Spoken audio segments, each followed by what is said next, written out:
bitch fest on this, but I'm trying to get it to update because you know I've got a lag behind you. well, what I might want to try to do is see if if I can screen share to Discord, then you can watch it in the same time, and that way you're not having to listen to talk over audio, because the stream is going to have talk over audio. So So what should I just mute? Should I just mute Twitch then? No, hold on. Yeah, mute Twitch, and I have too many monitors. Krantz will say there's no such thing as too many monitors, but I have too many monitors. No, there we go. Screen 1. We want that one. Settings.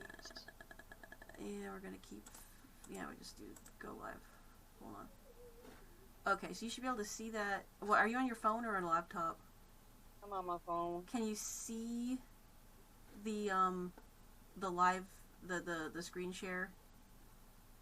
Yeah, I can see the screen share. Okay. And I'm trying to mute Twitch right now.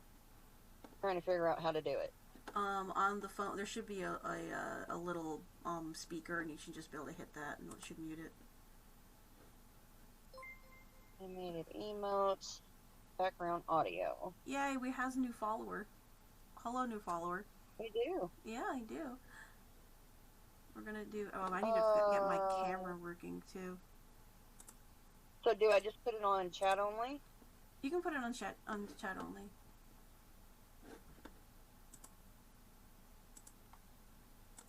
Let's see. I still can't figure this out. Come on, Steph. You can do this.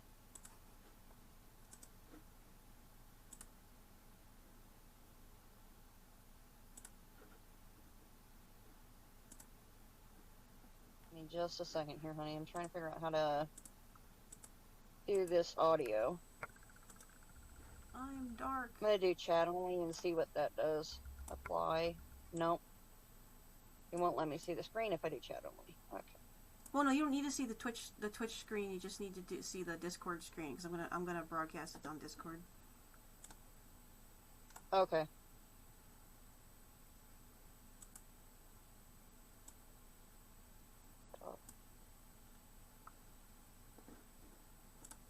Is there a way to mute? There's a way to mute Twitch. Okay, so I'm back in here. Well, technically, you don't even need to be on Twitch at all if you're going to be watching it in Discord, because it's just okay. Yeah, so you don't need to be. All right, then I'm just going to close Twitch then. All right, then I just need to there we go. Okay, so I'm in the stream in Discord right now. Yeah. All right. And I just need to find the stupid thing. It's gonna make me angry. See, that's the problem. This is just gonna make me mad. But we're just gonna go ahead and pause it as it goes. Oh, she's so stupid. Oh, I know. I mean, that whole thing was just a pure cringe fest. I just wanted to. I was so angry. Are you there? I'm here. Oh, it's okay, Kranitz. Alright. Alright, so can you, let's click. Okay, I have this up. So we're gonna actually walk through. I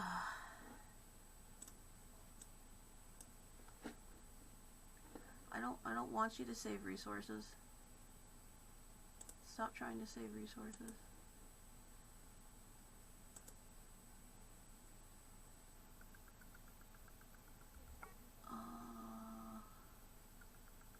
Alright, we'll see. Let me know if you can hear it.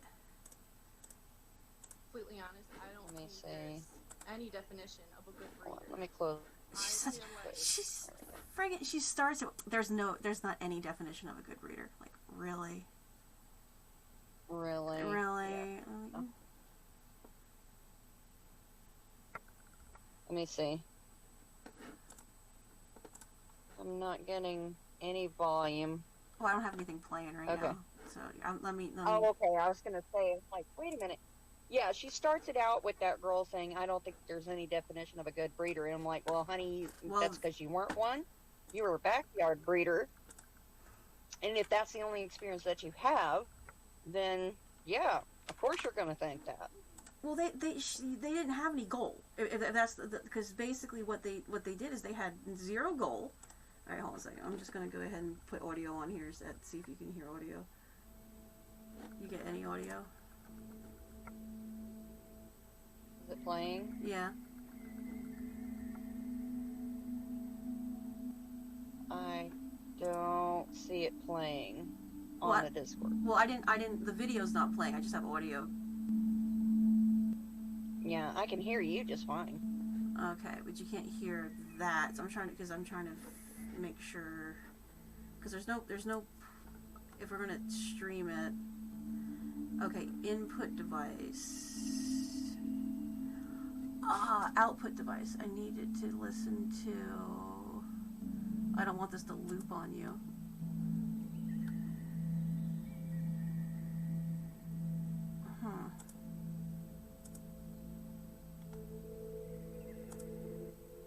Yeah, those people had absolutely no goal. They got 2 lion heads and stuck them together, and whoops, they got bunnies, and they're like, okay, we can make a couple of bucks. Well, if that, or you just you want to bring up? Well, you're on the phone. All right. Well, you've watched it. Do you want me to just kind of run play by play, and we'll just do commentary? Yeah, what we can do is just hit play, and then we'll stop at certain points, and then we'll discuss. Okay. It's a terrible thing to do to force these rabbits to have kids. Oh, pause just a second. Actually, I could hear it through the Twitch, so let me pull up Twitch real quick. Okay, there will be I lag. can hear the... Okay. Yeah, there's going to be some lag going through Twitch. Well, there'll be lag, and the other issue is that you will get voice over, so you'll probably have to mute feedback. it. Yeah, you will get feedback. Is there closed captions? Oh, look, there's closed captions, but they're auto-generated, but that should be good enough. So can you read them? That's fine. We'll do that. Yeah, I can read that. I love that. These rabbits didn't have kids. No kids for bunnies. We'll never do it again because there's enough rabbits and bunnies in this world, and I just don't agree on it anymore. You wanted to buy one? And they repeatedly, like that right there, that's freaking entrapment. They're trying to paint that breeder in a certain light and make that person look like they're bad when they aren't actually bad. I mean, that is perfect example of what animal rights activists do to try to cherry pick something or show something in a certain light when it's not true. It takes it completely out of context. Yeah. I want to, like... Yeah. Well, this person catches on so fast. It's like, don't you have a YouTube channel? Well, this is another thing. The angle that she has this camera at, because I thought it was the other way, and we just looked at that rabbit's head. Right? That's a big cage that bunny's actually in. That is a huge cage. That's actually a huge, because that's sideways. Because if you look, because the rabbit, that is a... Yeah, she has the phone sideways, and so that's a fence behind her that's probably 7 or 8 feet tall. That's like a 4-foot multi-level cage. Yeah, that is I think that's a 36 by... Yeah, I have a big dog crate like that. Yeah, a 36 by 28? Yeah. That's a 36 by 28 cage. And granted, they're sectioned off, but if those are grow-outs, and they brought them in for, they're only, the grow-out cages, they don't stay very long in there. Rabbits. Cuddly, fluffy, cute, cuddly. cuddly. Well, okay, this, by the way, my understanding is that's probably hers, but someone was saying that they took some of this footage from ARBA. They did. Okay, so there's a couple of Angora shots that were taken from Mrs. Cho, one of the top Angora breeders. They stole footage from her. I hope she sues. Taking care of her Angora rabbits. Mm-hmm. This woman has dedicated her life to the top level of care of her Angoras. You cannot even touch one of her rabbits for less than $1,000. And I highly doubt she gave permission for her footage to be used in this. No, absolutely not. So, but again, and this again, what we are doing is commentary, which falls under fair use, because we are pausing and commenting. So this does fall under fair use. So this, you're allowed to. This is legal. Stealing this and then rebroadcasting it, saying this is my footage, is not. That's what the difference is here. They've been domesticated for hundreds of years. Yes, they have been domesticated for hundreds of years. For hundreds of years. Why is that bad? It's not. What exactly do we know? And who are these kids? I mean, Furry creatures. Why are there so many of them? One of the most popular pets in the world, and yet there still seems to be so much misinformation about them. Rabbits and their Yes, there is misinformation about them, and a large majority of it comes from House Rabbit Society, from PETA, and from Humane Society of the United States, all of which are animal rights organizations with an agenda to remove rabbits from society. And they don't want you to have pets. They don't want you to have a domesticated rabbit. They think that there should be no such thing as a domesticated rabbit. Are very much viewed as disposable. And what do we do with something disposable? Well, we replace it, of course, because disposability poses replaceability. You see, this is where the overpopulation of rabbits kicks in. I don't tend to think they're overpopulated because they're edible. So they aren't overpopulated. They are edible, and that's just it. People are so far removed from they want them all to be pets instead of being what they are meant to be. They are meant to be a livestock commercial animal. Yeah. They are the third most abandoned animal at the shelter. You see, now if they're going to this, and these are both meat rabbits, both of these. Now, and which is always interesting because almost all the ones that you're seeing in the shelter are meat. I don't see a lot of Netherland dwarfs. You get some little fuzzy ones and some loppy ones because there's just so many of them. But most of the time, like even in our shelters around here, they're large Dutches, or they're New Zealand mixes. Like they're large breed rabbits. Because someone bought. They get dumped. Yeah.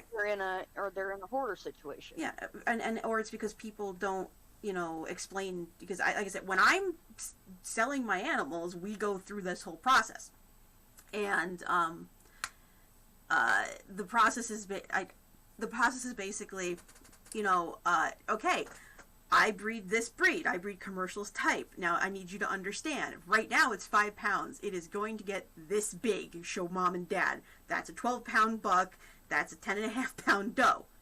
You need to understand. You are not buying this. You're buying this, number one. And then you have to go through the whole, walk through with care. I had one the other day who was looking for just a pet. And I'm like, okay, well, and we started doing the walkthrough. She's, I've been researching it online. And I'm like, quiz time!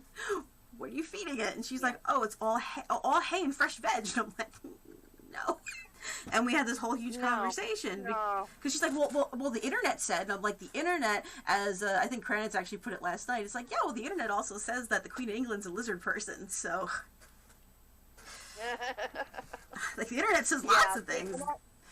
That's a huge. That's the information has been so tainted online, because House Rabbit Society got their claws in so many different places. They have so many people on their payroll, and what they did was when in the late 90s, early 2000s. There was a whole crop of veterinarians that were beginning to graduate school because I had applied into the vet school as, because there was a huge crop of them coming out, and so there was spaces opening for the veterinary programs at the various best, veterinary colleges, and so I was applying as that crop was leaving. Well, what they do is they send their education people to the vet colleges and corner these small animal vets or these exotic vets who that have what? they're You said graduating 6 to into 10, specialties. yeah, 6 to 10 hours tops on rabbits for most of the basic small animal is what my understanding was. They don't spend that much time on rabbits. No, they don't. Yeah. In fact, in school, you were lucky if you got a 4 to 6 hour general rundown on the Lagomorpha. Mm-hmm. I mean, that's it. You get 4 to 6 hours. Now, if you're going to specialize in exotics, you're going to get 90% of your education after you leave school. If you happen to intern under a vet who does small animals and Lagomorpha, the Lagomorphs, rabbits, pikas, small animals like that, or if you're lucky enough to do a zoo, when you do your internship, then you might get that kind of education. But you are not taught that in the school. And what they do is they corner these fresh out of school vets, and they're like, oh, we know all about rabbits. If you need anybody to help you with rabbits, we're happy to help you. Wow. And they wheedle their way in, and so they get all these vets that happen to be on their payroll because they were able to corner them right out of school and make themselves seem like they were an authority when they're not. Yeah. Well, and I don't even know about zoos. But, okay, when it comes to zoos and livestock, zoos are great for, like, big exotics, lions, whatever. They're, well, at least the Fort Wayne Zoo is, like, completely friggin' stupid on livestock, because we walked in with their Indiana livestock setup, and I'm walking through looking at these obese goats, and these just, like, and they're, like, hairs falling out, and I'm like, they were in horrible condition, and I'm like, that is an easy fix. What are you feeding them? Well, no, they all, and it was like, they needed mineral. The thing is, I'm looking around going, there's no mineral blocks. I'm like, that is a selenium deficiency, that is a copper deficiency, that is, I just, like, I'm like, holy crap. I'm like, no, this is shitty food. What are you doing? It's like, you're supposed to be experts at this, but you're not, because you have no fucking clue about livestock. So. Yeah.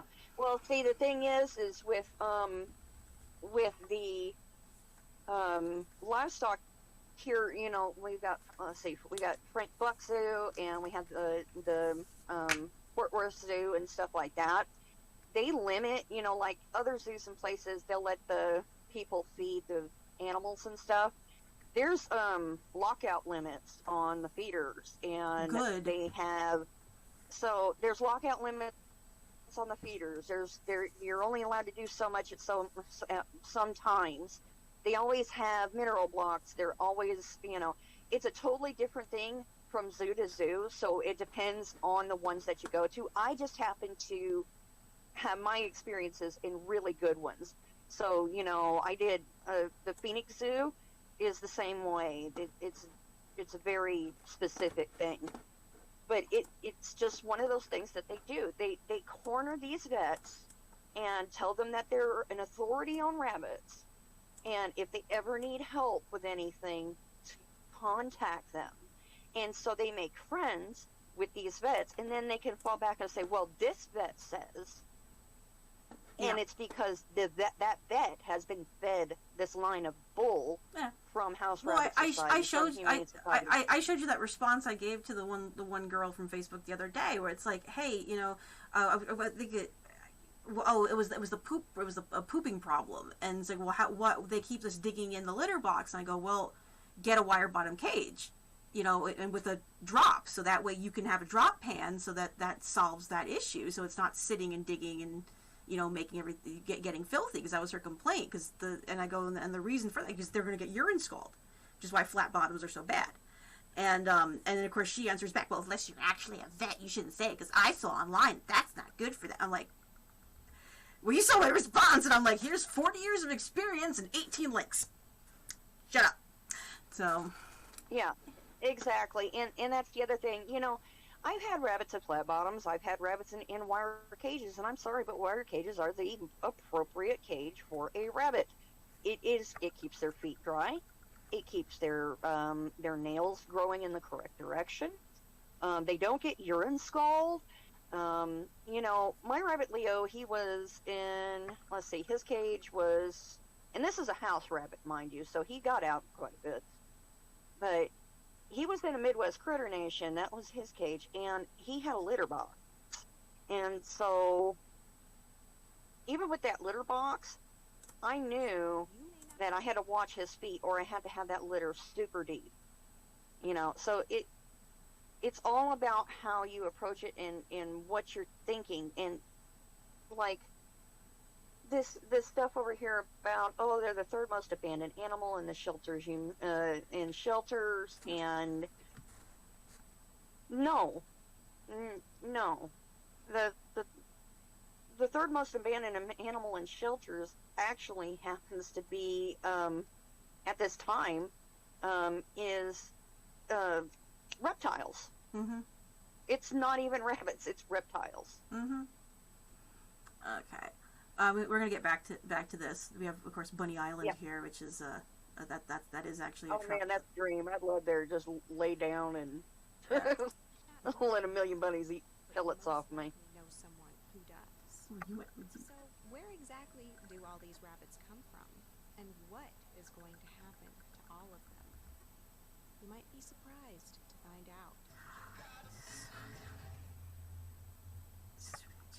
The dark, twisted truth about breeding rabbits. Yeah, they have to make it evil, huh? Oh yeah. What's going on with us? And there's our colony bun that got chewed up because he was in a colony. Together. Basically, it's a hoarding situation. I mean, she doesn't consider herself a hoarder because she loves the bunnies. Most but hoarders don't consider you're right. themselves Most hoarders don't, and she's a sweet person. She has a good heart, but she has no idea about bunnies, how to feed them, how to care for them, how to keep them safe. All the males have started fighting, and it looks like Oscar was very badly injured. You can see on this side.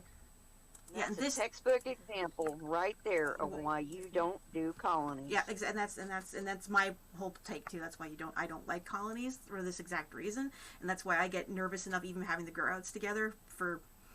I really would rather get those boys split up. But yeah, as soon as we start showing any signs of stuff like this, they get pulled out and put in quarantine because we just don't deal with this. But yeah, and House Rabbit Society actively condones colonies, putting rabbits in colonies like this. So and this is what happened. And this is the contradiction, though, because now she's going, oh, well, it was a hoarding, it was a colony, and they were unneutered male bucks. It doesn't matter if they're neutered or not, to be honest. No, they're going to be territorial regardless. I mean, which is what I was explaining to one of my buyers today. Removing the hormones, it calms them down some. But rabbits are hardwired to be territorial, regardless of their sex, or regardless of their sex. Yeah, and females will do it to each other. Males will do it to each other. When they're in a colony setting, they will fight for territory. It is hardwired. All right, actually, I'm gonna let her know that we're streaming because this is some questions that she's looking to get maybe one more.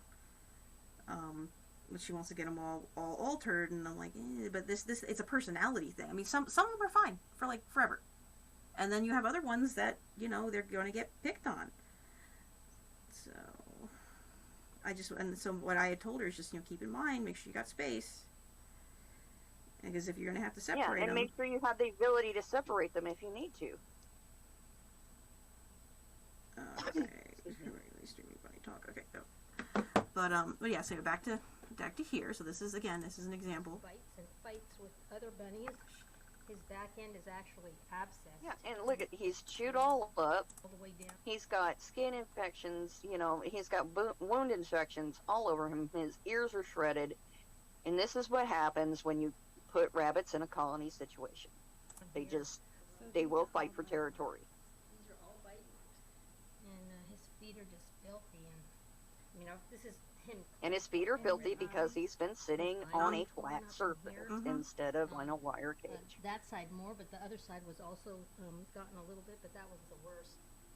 2 years ago, I visited a rabbit hoarding situation for the first time. Again, hoarder, not breeder. Not the same thing. Hoarder, not breeder. Hoarder, they not are breeder. The same thing, and they're making a false equivalency. Yeah, A young woman who started off with just 2 bunnies, both unspayed and unneutered, wound up with over 60 rabbits, uncontrollably. So I did the And math that's on just this. somebody who got 2 rabbits and Yeah. they got out of hand. And again, and that's why I made that video today on TikTok. If you're going to breed rabbits, you better be able to do a hard cull, because you can't just let that happen. That's your responsibility to control that shit. Either you get them in separate cages, or you got to work something out. But you can't. But by the time you've gotten to 60, so that means that she's probably mom averages 5 to 7 a litter. That's going to be just from mom. That's at least 4 litters from mom. Plus, by the time you get to the 4th litter, the babies are going to start, because they're going to be 4 months old, so they're going to start breeding, and so 60. She's lucky she caught it at 60, because it's like that. Yeah, you can get. Caught it at 60. You can, because there was one guy I was talking to who just wanted to take some and turn them loose in the yard, and I'm like, he's like, my friend did it. He took like this and a couple other ones and turned them loose, and he had 150 rabbits by September, and I'm like, yeah, that's what happens. So. Well, I mean, they get them up to that point too, and they start killing each other. So yeah, if they're all thrown in. But there's no telling how many this lady's rabbits, just straight up, unalived each other. Yeah. These hoarding crises are not uncommon in the rabbit world. With a gestation period of only 30 days, domestic rabbits can have up to 150 babies a year. The woman was unable... Wait. Yeah, I mean, it's possible or more, but back to back. Absolutely yeah. uncontrolled. Yeah. Yeah, absolutely uncontrolled breeding. Many of them died and many were surrendered to a local rescue. Many of them died, yeah. Mm-hmm. But if animal control had been notified... This is that Asian island is what this is from. That's that Bunny Island footage again. Just so we're clear. This is not like Los Angeles having rampant rabbits running everywhere. Yeah, that's the Rabbit Island in Japan. And now pause right there. Mm-hmm. You're sitting there saying that if the animal control had been, if animal control had been notified, all the rabbits would have been euthanized. I'm sorry, Not really. but in an overflow situation like that, you need to cull the rabbits. And having them euthanized is not a bad thing. No. And people need to, oh my God, the rabbits are going to die. I'm sorry. Some rabbits will die. And some rabbits need to be euthanized or culled. Mm-hmm. Same thing. They need to have that done. In a situation where the rabbits have bred out of control like that, you need to euthanize/cull them to control that population. That is not a bad thing. These people here are making it seem like, putting them down is a bad thing when it's not. If you don't want an overpopulation situation in your shelter, you need to make it okay to cull. Yeah. And well, that goes back to the whole, they are a food animal, and if you're going to complain and beg for, like I don't know, Lawrence County shelter, they're always begging for food for the dogs, and I'm like, well, kill the rabbits and feed them to the cats and the dogs. It's a healthier meat. yeah. It's low in fat, and I'm sure that the dogs and the cats would appreciate it thoroughly. Yeah. So anyway, moving on. As the third most abandoned animal... Third most abandoned animal again. ...just doesn't meet the demand to house every domestic rabbit. How often? Dozens of pet bunnies left to die. Yeah, they get dumped Sometimes by I get idiots. people every day. They're constantly coming in during the year, and it's That is not it's never ending. an idiot who Last dumps week I- their rabbits on the side of the road is not an appropriate breeder with experience and knowledge. No. And that's why there's all these false equivalencies here. Yeah. Mhm. Well, They're equating Sometimes I breeders hit with people every this day. mess. They're constantly And they're coming trying to in say during that the there's year, no and such thing it's- as a good breeder. it's Yes, there never is. There is a ending. And world of last difference. week I got 50 lab rabbits. well, she said she got 50 lab rabbits. Lab rabbits that's not coming from, that's A breeder. not coming from a breeder. That's coming from brokers that sold to the lab. And if the lab is just kicking them off into rescue, You know, that's she chose That's I guarantee you yeah. she chose to take them in, because most of this level of rescue, they have agreements. Like with dogs, the worst thing about some of the dog rescues were they would go to the Amish puppy mill auctions and they would buy the puppies. Not the parents. Yeah, and then not rescue the retail parents. rescue at that point. Yeah, then just like North Shore Animal League was awful about doing that. Where they would and then there was a bunch of other shelters up in the Northeast where they would take Southern dogs that they rescue on the Doggy Underground Railroad, but it was puppies. It was so many puppies, and they would take the puppies, Yeah. and then but they didn't want to take mom, or if they did take mom, who knows what happened to mom, because they want that sob story. Yeah. And it always annoyed me, because that's why I was doing breed rescue specifically. So I do specifically schnauzers, and I'm very picky about which rescues I'll work with. Like, they have to be club sanctioned rescues, or I didn't want to deal with it, because if it's Yeah, club because sanctioned, it's fine. But a lot of these people are real retail rescues, or they have standing agreements with different places, so that way they can fill their cages and have sob stories for all of them, and so that way they can milk more donation funds. well, we had like down in Georgia, like they kept going crazy, going, "Oh, it's gassing disorder." I'm like, no, this is, because I've always been very level-headed about when I was doing my dog rescues. I was a rescue contact for a long time, and you would push them out to the list, going, "Hey, does anyone have room? We have this specific breed that came in, and it was animal controlled, and there was like a 5-day hold max, and so you'd have to have something set up, or they were going to be put down." And so you'd go and say, "Hey, we got this breed. Does anyone, have room to do this?" And of course, you'd get the Bleeding Hearts jump in there, and they would make a story up to make it worse than it was. And I'm like, it's bad enough just being what it is. You don't have to be like, they're gonna murder it tomorrow. I'm like, that's just unfair. It's Exactly. But they and the court, because what all that it would do is then you'd start getting people emailing and calling the shelter and screaming at them, "How dare you do this to this dog?" And that's just wasting everyone's time that's trying to actually take care of what we're dealing with. And I remember actually Bloomington had that issue because someone did something like that about Bloomington, Illinois, not Bloomington, Indiana. And so Bloomington Animal Care and Control which is Monroe County's local shelter, which I volunteered. I was a adoption counselor and dog walker, so I actually sat down with people and we walked through, okay, what's going to fit, which one of these is going to fit your family the best. And I was there that day that there was some big story that went on for Bloomington, Illinois, and they would call us, and the phones were blowing up all day long with people screaming at our shelter, and we had nothing to do with that. So it was, but it's, I guess it's a huge waste of time. But they get these people all riled up, and I'm like, in the meantime, they're a low kill shelter in the way that low kill was supposed to have been. No kill was supposed to be, when it started.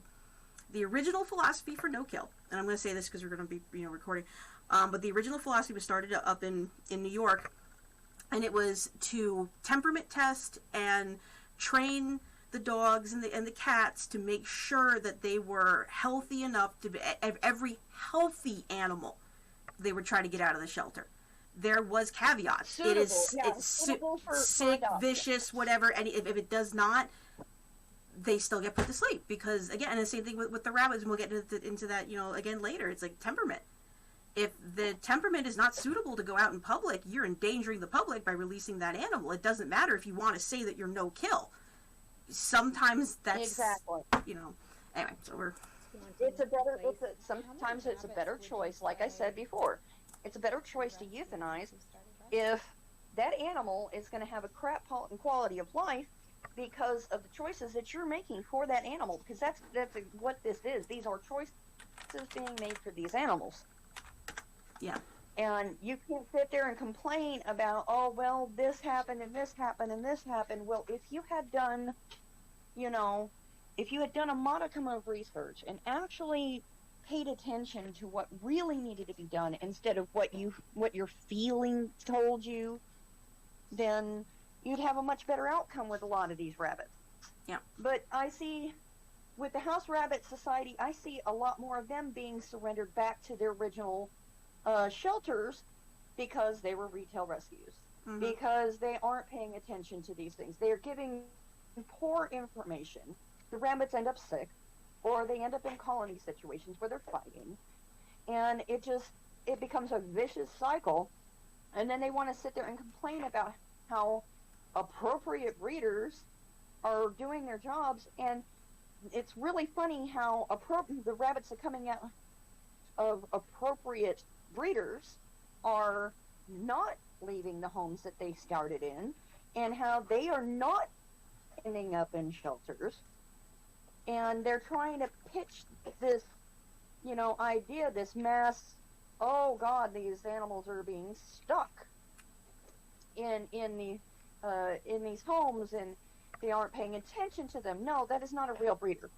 A real breeder is going to ask you, how much information do you know about rabbits? Do you know how to feed a rabbit? Do you know how to take care of them?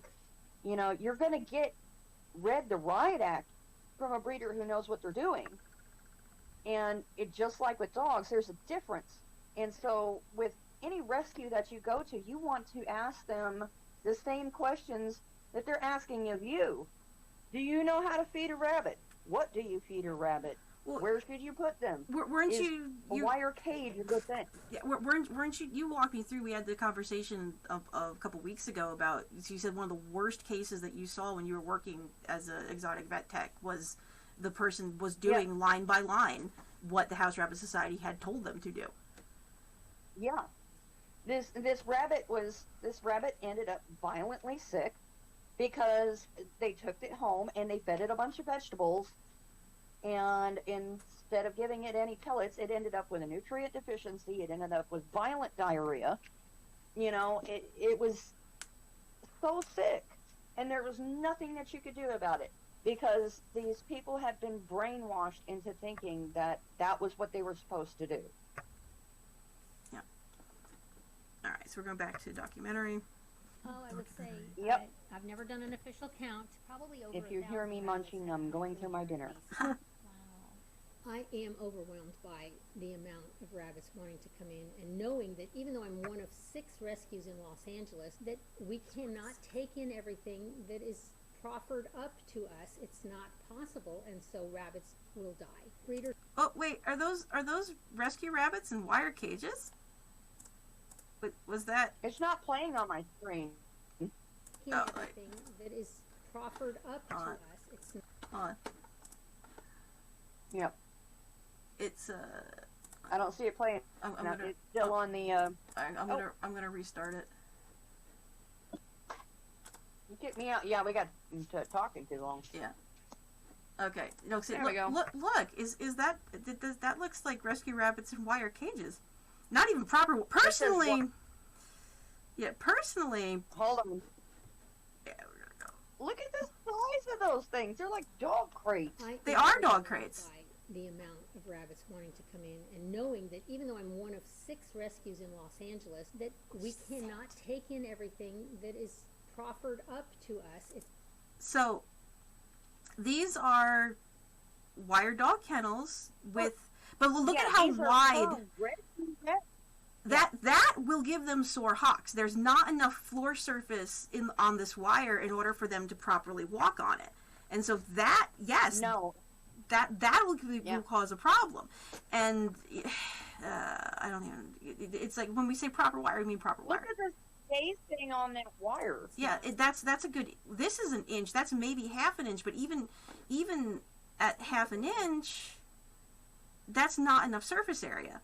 Because my gauge wire, just so people understand, the proper gauge wire is going to be 12, 14, or 16 gauge, and it's going to be 1 inch by a half inch, so that you only have these little rectangles, and they're thick wire and they're little rectangles. You're reducing the space, so when the foot falls on that wire, it's not spreading out as far. So like when the rabbit, if you look at this wire, how there is no supports going across there's those very areas. very few supports.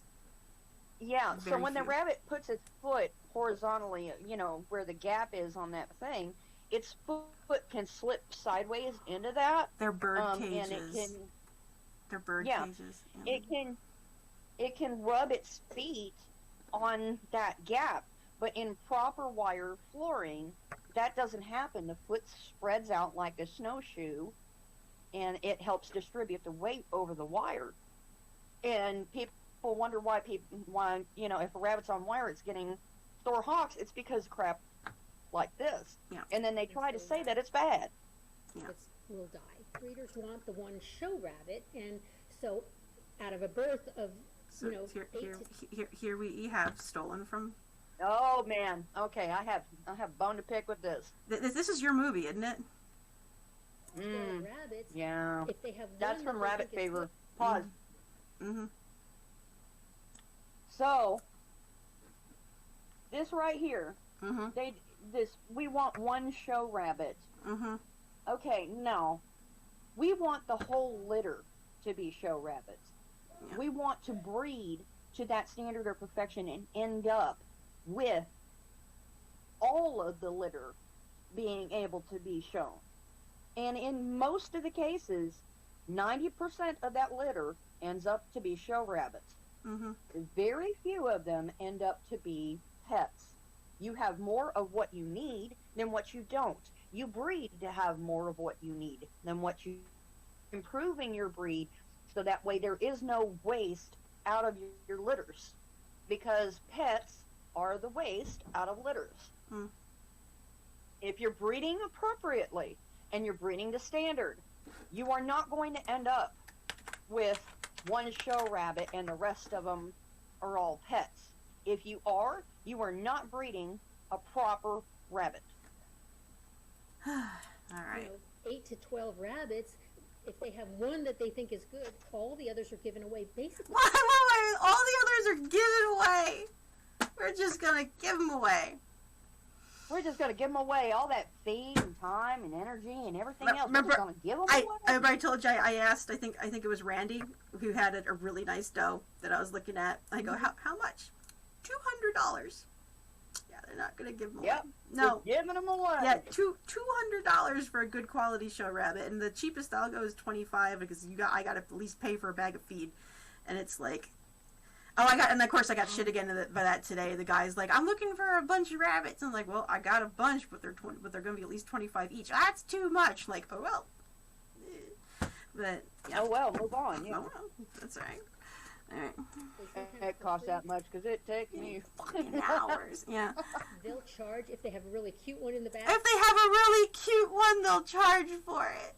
Most likely, if it's no good, it's going to get either eaten, turned into a coat. It's going to get cold. It's not going to necessarily get petted out. Yeah. You aren't going to be keeping them. Yeah. And that's just it. Like I said, you're breeding so that way you don't end up with that many. Yeah. Like when I was through my whole career, I bred twice a year, and summer and fall, and in those, I might end up with 4 out of maybe 20 kits. Mm-hmm. I might end up with 4 that were pets. Yeah. So I mean, and this giving them away thing, that's not a breeder. Yeah. That is somebody. Well, that is somebody who's just fly by night. They got too many rabbits on their hands and they don't know what to do. Well, that's the example that she's going to give in a minute about. Oh well, I was breeding. It's like, no, you got a couple of lion hens for pets, and then mom decided to sell them, and you didn't do any research. And then for me, I breed meat rabbits. I breed commercial. So if they don't find a home or not good enough to keep back for a show or whatever, by the time that they hit 16 weeks, I have buyers that are looking for 5 to 6 pound carcasses, which means they go in the freezer, and I'm making probably $40 on that carcass. So they're actually worth more to be dead than alive, to be really honest. So exactly. Yeah.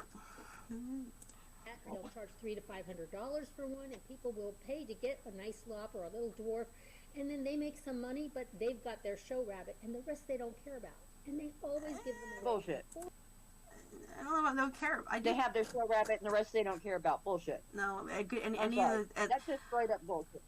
well, even like with like the New Zealand club here, they all talk to each other. They know you go to the shows, they're all networking back to each other. Hey, how's that doe doing? You know, actually, like I said, again, back to Randy, he's actually slightly, you know, he did gift a doe to another show person, so because he didn't think she was going to be good enough, he didn't use her, and she's been beating the rest of his rabbits.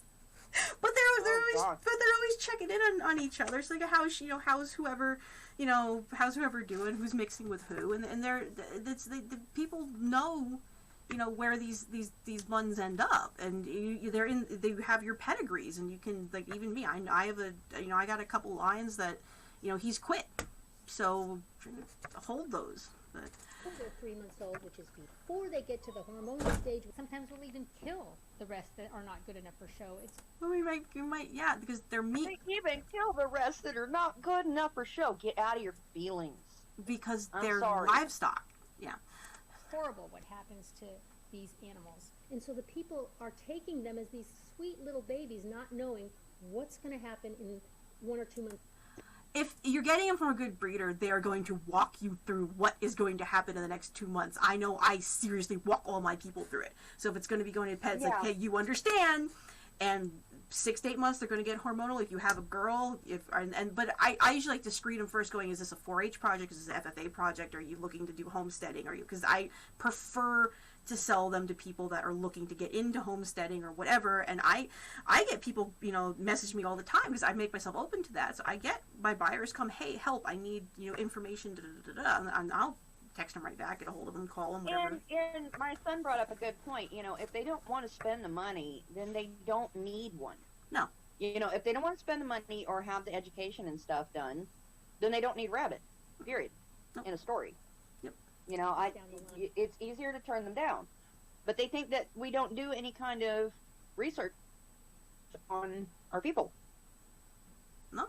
Like they have to pay $500 to $800 to spay and neuter them to get those hormones. That you have to spend $500 to $800 to spay and neuter to get those hormones out of the You bunny. spend $500 to $800 for them to die on the operating table. Yeah. And the thing is, they don't need to be spayed or neutered if you're getting a single and you have them litter box trained. I would there. Bunny healthy, and they don't want them anymore either. And they all end up in the shelters or in the rescues. And they all of them end. No, they don't. I have not had a single one of my rabbits. Not a single one that has gone out has come into either of the 2 shelters in the area, because I tattoo all of them. And every decent breeder has a return policy. Yeah. Well, I've had to chase a girl down once, actually. She took one as a pet, and the agreement was, this is a pet, and if you need anything, you contact me first. Well, she showed up on Craigslist, or no, it was Facebook first, and she posted the bunny on Fufu on Facebook, and we were getting the thing, and someone messaged me, notified me, and I'm like, oh, hold on. So I jumped on the thread, and I'm like, no, you're supposed to come back here if you can't keep her. And I actually had someone from Indianapolis went and grabbed her, and then we met up in Martinsville to get my rabbit back, because she was sick. She got tired of her after like 3 months, and so she is now marked down on the do not adopt list because she didn't want to. Apparently, it wasn't the first time she'd done it, because someone else had said, yeah, she pulled that shit with her like 6 months prior, where she took the animal in. In all the years that I did it, I only had 1 return, but I was able to follow all the rest of them through their life. I mean, I was able to follow every single one of them until they died. You know, Brian keeps me constant updates. The lady who took Bunna La Mancha, she was just talking to me today, and then well, you see Shrimp's constantly updating. Hey, Calamity. Well, I'm not showing buns. Actually, we're reviewing a propaganda film put on by the House Rabbit Society that came out this week, busting on all breeders as evil, and we are basically just debunking it. So today is debunking day, Calamity. But yeah, but that's, you know, I my people that have gone out, I have an idea where they're at least. So we keep in touch. Anyway, we're gonna. I get the Rolodex. You know, antique equipment, but I kept a Rolodex with the name cards, with phone numbers and contact information, so that way I could go back and, it's been 2 years since I checked on this rabbit. I'm gonna give him a call, and I'd call him out of the blue. Marshmallow is a domestic. I love that they don't even know what they are. Marshmallow is a domestic rabbit. And they all end up in the shelters or in the rescue. Let's see. Well, they end up in the shelters or the rescues. They end up in the shelters or the rescues. They just want to hammer that home. Marshmallow is a New Zealand white rabbit, most likely, or New Zealand white mix. They claim he's 4 months old. I don't think he's 4 months old. That looks like he's at least full grown. That's a full-year buck. Yeah, that's at least a full-year buck. So they don't even know what they got. Them on purpose, or usually breeding them for show or for meat. And for meat, I mean, if they get sick, they don't care as much because they're a food source. I care about them if they get sick, because there's multiple reasons. One, I don't want my bunnies being sick. And yeah, they are a food source, but you can't eat a sick rabbit, and then they get everybody else sick. So ideally, you don't want them to get sick. And sick rabbits don't weigh as much as not sick rabbits. Well, they don't have much meat on them, so yeah, it's... Unlike other animals, bunnies have... There's so much damn misinformation here. Oh, I know. Look, okay, so that is a commercial meat breeder. Yeah. And... I don't even know if that's a U.S. breeder, because those are pretty tight. That looks like a Chinese breeder. Those straight coops? Probably Spain, actually. Yeah. That looks like a Spanish, But it doesn't look like U.S., because all the U.S. ones I've seen have more space. I think that's Spanish. Yeah. Historically, they've been bred for meat, for the fur industry, and used as laboratory. She couldn't even get any lab footage. So. No, she had to use the scary... Yeah. The mass production of rabbits in such a short period... And again, back to Bunny Island. Back to Bunny Island. Bunny Island is a Japanese island that is overrun with domestic rabbit. Was it purposely done? I'm trying to remember. There's a history behind why. No, it was okay, so there was lab rabbits that were released that were dumped on the island after World War II, and they just have bred until this massive conglomerate colony. But they're all very friendly, apparently, because they'll run up and Oh yeah, because it's become a tourist attraction, so they're constantly exposed to humans, so they're very friendly. Yeah. Mass abandonment. I love mass abandonment. That's a tourist trap. So anyway. Serious lack of education regarding. Oh yeah, there's an awesome. Yeah, I love how they want to push the reproductive health. Okay, let me. Fact of the matter: if you breed your doe, if you breed her, the chances of her getting cancer drops to like 1%. Because they are supposed to be bred. Because 1%. Yeah. Because the hormones prevent them. They are literally genetically built to breed.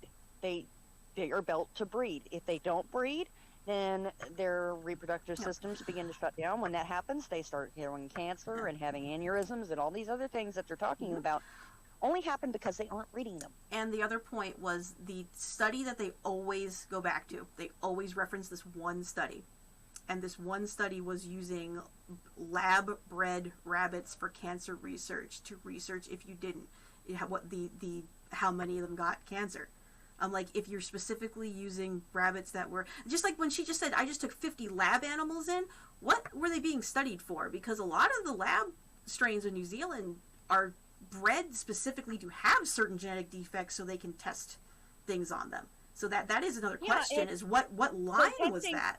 Testing these rabbits that are put, if they have cancer stem cells that are their actual cancer cells. Yeah. So that way they can have a resource for cancer cell lines for petri dishes. Yeah. And so they use them to harvest these cells these cancer cells that they can use in petri dishes. Of course they're going to have cancer. They were bred to have cancer. Yeah, and that is the study that they always go back to is, well, 80% of these got, unaltered, got uterine cancer. And I'm like, yeah, but it's a flawed study. So, Proper care, food, and housing. Oh yeah, all three Proper care, things. food, and housing. Man, pot calling kettle black there. I know. Realized that one was a boy and one was a girl, but then the owner is left with the problem of having. Who's not sexing these rabbits when they pick them up? Yeah, this is number one. If your rabbits aren't properly sexed when you get them, you aren't getting them from an appropriate location. If your breeder, because I sex them at as well. I got one who I could sex him at 3 days because he's a boy. Guaranteed he's a boy. Very much a boy. He's very much a boy. Well, no, but they get sexed at 6 weeks, 8 weeks. Again, they're 12 or 16 weeks if they're still around, and they get sexed at pickup. So we review because they can. The older they get, sometimes the easier it's going to be to properly sex them. Yep, that's sex change fairy. Yeah, they do that. We've had that this year too. 5 to 10 additional rabbits that they have to try to recull. And I've seen where people have multiple intact male rabbits and they fight. Well, yeah. And had a rabbit that came in with. Because rabbits are not herd animals. No, they're not. That's the thing. But what I don't understand is at the same time they're saying this for this part of the documentary, but if you go research their websites, like, oh yeah, they're totally herd animal. Oh yeah, we totally put it together. So. Lacerated, severely lacerated, and the owner refused treatment. That was the worst. Rabbits suffer silently. People don't think of putting their dog or their cat in a hutch, right? It's just wrong to keep a rabbit outside. Because cats and dogs are not rabbits. Stop comparing apples to oranges. But people don't know that. When you Google rabbit housing, what comes up? Hutches and cages. Why? Because the manufacturers are still making money selling those. But those are... That is a big cage. This right here is a properly sized rabbit cage with proper... This is, everything about this is actually correct. That's correct. Everything here is correct. That is correct. It is a large, that's probably a 48 by either 24 or 30 by at least 18. So what you are looking at is a full-sized meat rabbit breeding, with doe with litter. So this is doe with litter or grow outs. Yeah, or grow outs, and these are proper size cages. These are actually slightly bigger than the ones I have, so they are mine are within what they're supposed to, and hi Alexander. Yours are within European standards, which are even higher than the American standards. Yeah, so mine are within standard, and these are even bigger than that. The ones on the screen are even bigger than that. Hello, Alexander. Okay, we're reviewing Lennon the Bunny's propaganda film for the House Rabbit Society, where she says all breeders are evil. So we're breaking it down because it's a propaganda film. But yeah. Anyway.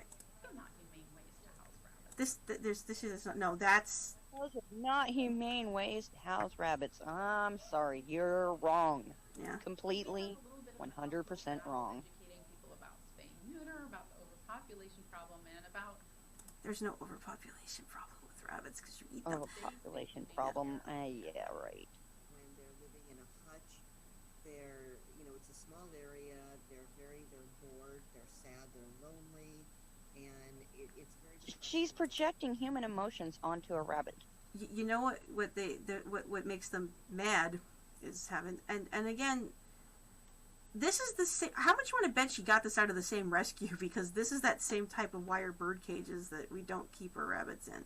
This is inappropriate. Yeah, no, wait. That's Chinese. That's a Chinese newspaper, so I'm curious. Yeah. No, that is not proper flooring. In solitary confinement, the rabbits are very social animals, and they're not really social, actually. They're not extremely territorial. Yeah. They're extremely territorial. Is part of your family, and then also we commonly will see diseases are more progressed when it's an outdoor pet. In a colony? Yeah, when it's an outdoor pet, when it's on the ground, of course. Yeah, and that's why we keep them up and off the ground. Because you don't notice when your rabbit is starting to... That's a wild rabbit. That is not even a domestic rabbit. That is a very wild rabbit. Very mangy wild rabbit. Remember, in a house pet, you're going to notice right away if they're not doing... I know right away if we're having issues because they get checked twice a day, on average. So, and so with some of this stuff, that's the problem with buns. rabbits, by the time they show you they're having a problem, they're very far advanced, and rabbit issues happen quickly because they have such high metabolisms. So things like ear mites. By the time you notice, they're already 3/4 of the way gone. Yeah. There's just no way around that. They don't, and that is a prey instinct. Yep. They don't show their weaknesses, so that way they don't end up dinner. Yep. And cats do the same thing.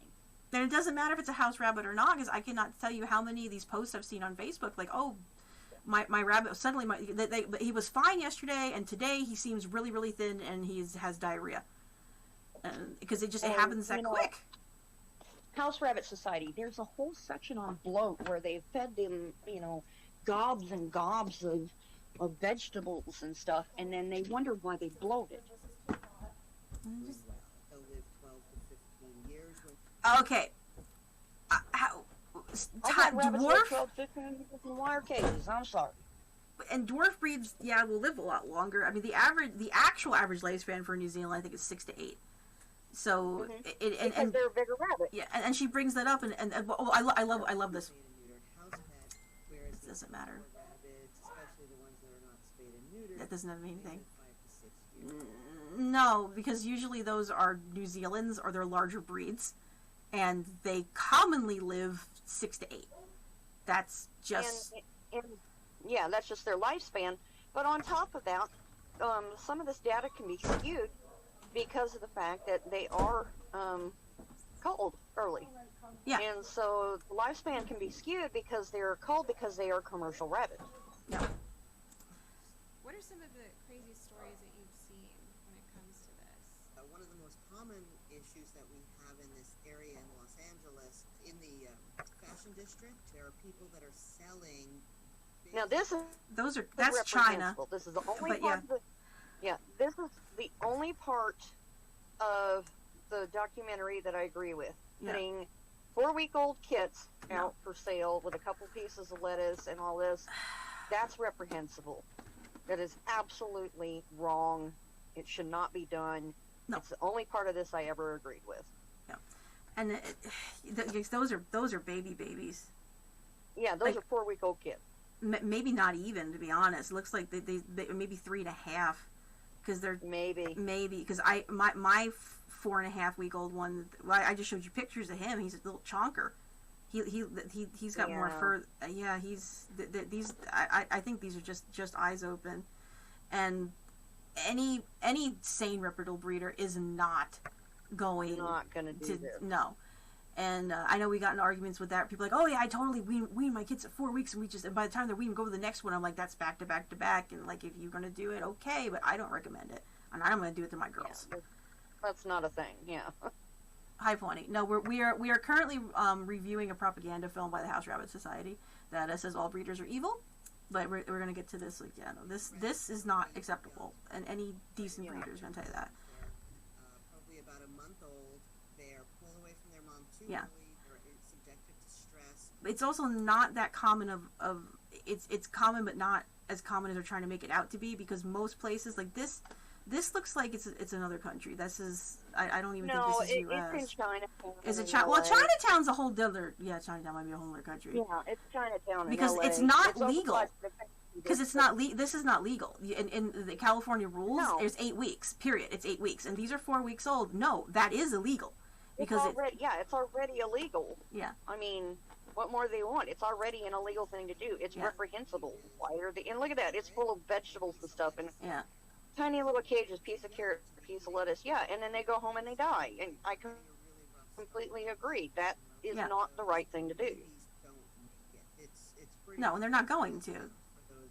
So yeah, this is accurate. It does for those baby bunnies. Yes. Well, I don't know why they're saying it's not the fashion district. It's Chinatown, because the fashion district is a completely different area of Los Angeles. So I don't even understand why that came into it. It's like 6. I used to live in LA. Yeah, well, the one that they showed in the purple cage, that was in Chinatown. That's Chinatown. That's not the fashion district. So I don't even know why they want to even with that. Anyway. Sold, for Easter, don't survive, and so it becomes a negative. You don't sell rabbits. A good breeder is not going to sell rabbits at Easter. A good breeder is not going to sell rabbits at Christmas. Yeah, no, I don't. Yeah, I no. We don't do that unless it's going to specifically a 4-H or an FFA home and we have a long conversation, but not for the purpose of being an Easter bunny. So. And there's a lot of education. Yeah. Yeah. Child or the rabbit a favor. On the one hand, you're teaching your children how to care for an animal. Problem is you really, as the teacher, you're responsible for that pet and giving it the best life possible. And for it to be sitting in a cage, hardly handled, not... Well, this goes for the dogs too. That's why we've explained. When I was adoption counselor at the shelter here, you are the adult. You are adopting this dog. It's not your kid's dog. You are adopting this dog because you are, So you need to understand. Just because we're getting it for the kids, at the end of the day, you can assist them, but if anything goes wrong, don't you blame your kid for not feeding it or walking it or letting it out. That is your responsibility because you are the adult. So. Yep. Not spayed or neutered, not fed correctly. Well, they're not fed correctly is interesting because what they're gonna, Not given the exercise, the emotional stimulation it needs, then you're actually setting a bad example. 3 million rabbits euthanized every year in this country.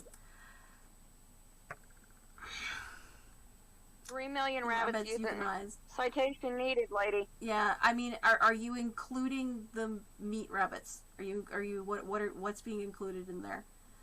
So yeah, citation needed, please. Euthanized. What's the number that's surrendered? I decided to go undercover and visit some breeders that were selling bunnies on Craigslist. I decided to go undercover and visit some breeders that were selling bunnies on Craigslist. Oh, no. See, even pony lovers in here going, this is a propaganda film. Yes, it is a propaganda film. That's why Look at this. Okay, this is a Midwest Critter Nation. That's a nice cage, though. That's a 36 by 24 cage. I know. I have one in the other room. Those are expensive, too. Like, this is, like, one of those, like... $200 a piece, honey. Yeah. One of the breeders recognized me, however. One of the breeders recognized her. Yeah, shit. And let's just say I had to make a run for it. I would have loved to have seen that footage. Like, oh, yeah. Oh, man, I would have loved to see her face. We're not stupid. We know that these people try to make these frickin' hit pieces, and we know animal rights activists when we see them. Wait, which ones are the girls? These 4 are the boys. Everybody else is a girl. And this is even a nicer setup than some of the other. I mean, she's got, they got big tubs and things. That's what they're like. So. Yeah, those cages are huge. Okay, so what do you got on there? You got a little bit of fur. You have some hay. But look at the size of the what she's look these. At that was it's a Holland Lop in like a New Zealand's cage. So. Yeah, it's a Holland Lop in a freaking New Zealand's cage. That is a 4-pound rabbit in a 36 by 24 cage. Yeah.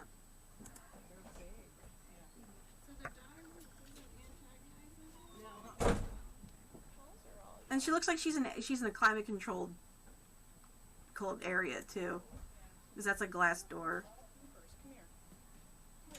Oh, and then she complains about their paws being yellow. Look, she's trying to use litter boxes with all these rabbits. Yeah.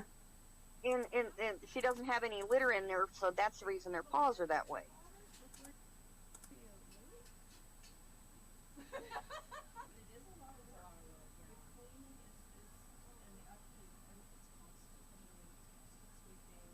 It is. And this person is going, detail by detail about all this work she does with these rabbits, and yet this person is, making it out to be a bad thing. Well, she's like, and then she basically says it's like it's for my daughter, for my kids to teach them how to be responsible, and obviously mom's doing the right thing because mom's making sure that she's getting hands on in here, so that's what you're supposed to do. It's a family thing. Yeah, well, I'm saying that the person who's videotaping is making the assumption that it's automatically bad. Yeah.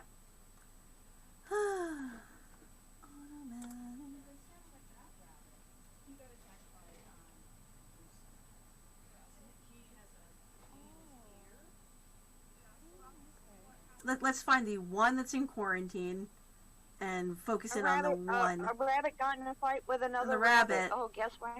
And guess what, House Rabbit Society? What happens when your rabbits get together? They fight. He's also got a misaligned jaw. See, I don't know about that though, because if that was genetic or it was part of the fight, or like, there's a whole. Or it could have been a birth injury when it was coming through the birth canal. Or, it could have. Or when she says misaligned, does she actually mean malinclusion and it pulled its teeth on the wire? Because we just had a show rabbit do that. That's another possibility. It could have had malocclusion. It could have yanked its teeth on the wire. It could have been a birth injury. I mean, there's multiple different reasons for it. You wouldn't breed that rabbit. No, it doesn't sound like it doesn't even sound like that rabbit's for sale, to be honest. I was saddened. Exactly. Yeah. Of the rabbits, especially the one that had been injured due to being attacked Like, it's going to be any different than. by another rabbit. God. Panther explained, And this is the part where rabbits are Only Unfixed unfixed rabbits. Any of them can. housed. any of them can fight. Yeah. The poor genetics of interbred rabbits. I love this bred rabbits. Okay, number one, you have no proof that this was an inbred rabbit, and number two, you have showed me no evidence that was even a genetic defect, because there's plenty of other ways. Exactly. Yeah. So, tell me, was it a genetic defect, or was it part of when it got injured? Was it an injury? Was it the whole thing? Yeah. Oh, this is great. Oh, poor genetics. Are you? But that is totally speculation. There, that's completely speculation. Yeah. Pure, unadulterated speculation. Yep. Yeah. Have you encountered any health problems with bunnies that Loaded. to be interbred versus mixed? Interbred. This is a loaded question, and it's bullshit. Mm-hmm. Kind of like you see that with dogs. Definitely. And No, it's not the same. And if they are, it's because that they're getting them from the labs that are bred specifically to have defects.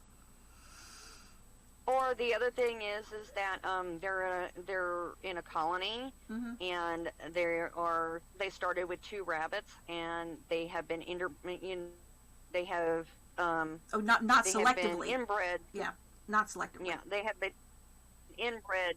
Yeah, not selectively, but just randomly inbred to the point where that is not what breeders do.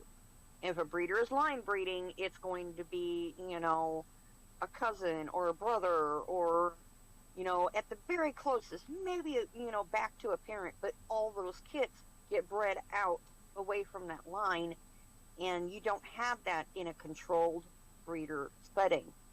And somebody who has 2 rabbits that overbreed together is not a breeder. They are not a breeder, and they are conflating the 2.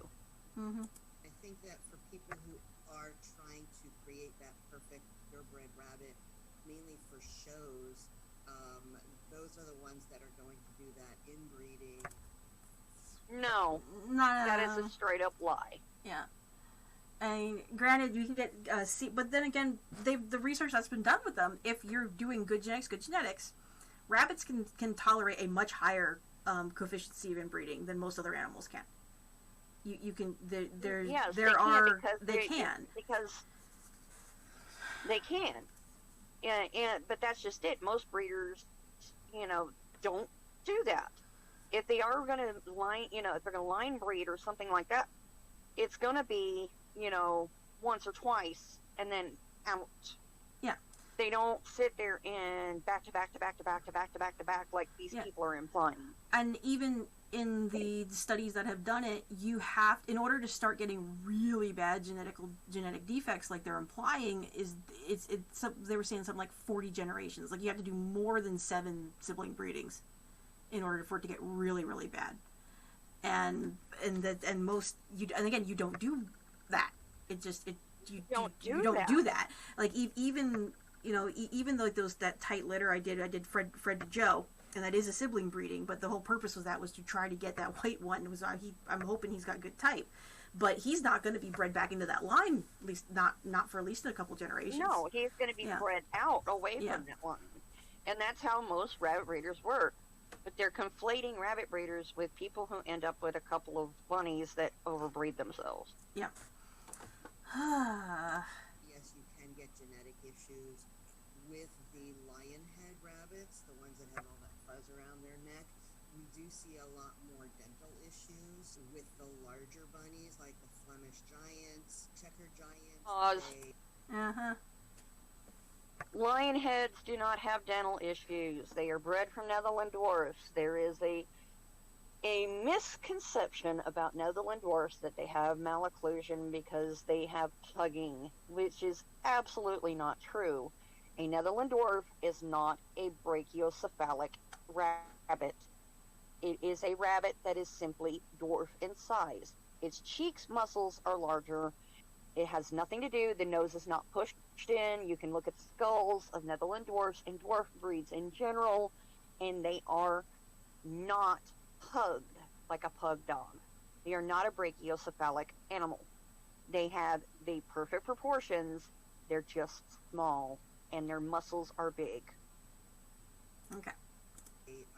And I'm assuming it's going to be seen with the continental giants that are becoming popular now too, is that those rabbits don't live as long, and they do get a lot. Because they're bigger rabbits. They don't live as long because they're bigger rabbits. Well, she goes, just like the Great Danes. Yes, it is typical for larger dogs and larger animals not to have as long a lifespan. It's just... It's normal. It's normal. Yeah. It's normal. Okay, every rabbit has is prone to back problems. It's just the nature of rabbits. They get to a certain age and they start becoming arthritic, just like human beings. You know, a human being over 60 years old most likely has some form of osteo or rheumatoid arthritis. It's normal. It is part of aging. But no, Domino, because this next part tells you that that's only the inbred rabbits because they're regular breeds.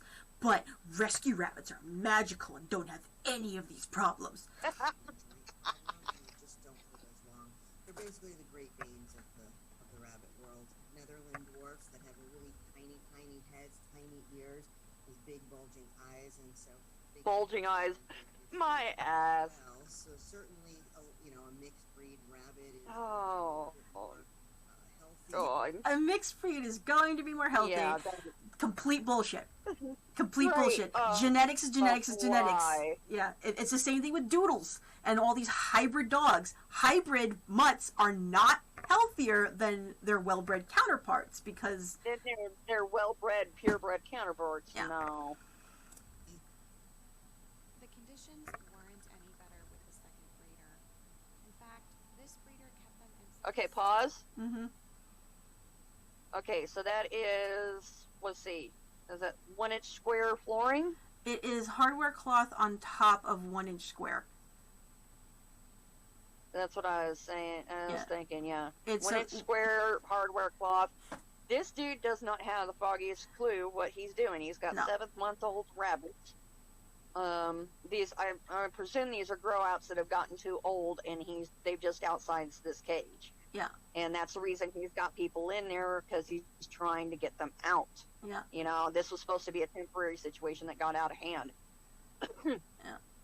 And, you know, and the other thing is he might have moved them into this cage so that way the people could look at them, so that way he didn't have to go hunting for them in their bigger cage. Which is also very possible. Like, it could, I think, because we don't know exactly where she's at, because this might be temporary, it might not be. And look on the right-hand side of the Oh, screen, yeah, the white bunny over here. I mean, he's like mounting, and he's like, I'm just gonna be bad bun, you know? Yeah. Which caused bunny paws to blister. Bunny paws. Because they have the bunny white paws the to blister. Bunny paws. Now, I will say, hardware cloth is not the proper flooring, and 1 by 1 is really not. I mean, if this is extremely temporary, you can kind of get by with it because at least he's supporting the hardware cloth, but you really shouldn't use it because that shit's like razor wire, especially if there's any kind of give to it. Because the edges of it are sharp. It's not like galvanized weld where it's rounded. You know, this is not, that hardware cloth is not rounded, man. It will chew up their feet. Yeah, I agree with that. But the other thing is, you know, rabbits don't have freaking paws. They don't have paw pads. No. They have feet. They look, when you take the fur off of their feet, They look like little human hands, you know, and they just have real thick fur on the bottom to help cushion them. Now, hardware cloth like this, because of the sharp edges, will shoot, you know, like saw off the fur that's protecting their feet and will cause them to get sore hocks. Yeah, sore hocks. But that is not what proper breeders use. Yeah, and I They doubt. use rounded, well, yeah. Yeah, and I don't even know if this is a. So how old? He's got fucking puppy pads and diapers under him. Is it pupper pads or is that paper I think it's- towels? Like you took a whole roll of paper towels and stuck I think it's down there. I think it's friggin' Huggies. I can see if we can. It looks like it's diapers. Is it I Huggies? think it's Huggies. Look, no, it is. It's Huggies. It's like Huggies or it's like adult diapers. It's like, that's a hell of an idea, though. I mean, if it works, but he's got puppy pads and Huggies Like a underneath whole this. pack. Like, yeah. Like a whole pack of diapers. I mean, at least it looks like he's been cleaning it pretty often because there's not that much poop there. Oh yeah, look. I mean, the So if bowl. it's clean. The bowl is pristine clean. Yeah. The bottle is pristine. I mean, I mean, I'm not and the thrilled rabbits with the. themselves look really clean. I'm not thrilled with the why. But then again, for all we know, this might be a temporary situation that that's not their. Yeah. Yeah. Because that's that. Okay, They're if they normal were residents. if they were living in there, there'd be more poop. I know poop. Yeah, if they were living in there, there'd be more poop. And that's what I'm saying. I'm thinking that he just put them in there temporarily so that way she could see them. Why I do 7 that? months old, so. Yeah, see, I do that sometimes. Where I'll pull them out and put them in the show carriers if it's going to be easier than running them around and trying to catch them. You know. Yeah, and they it's don't also live less in a stress show on them carrier. if they're Yeah. Face.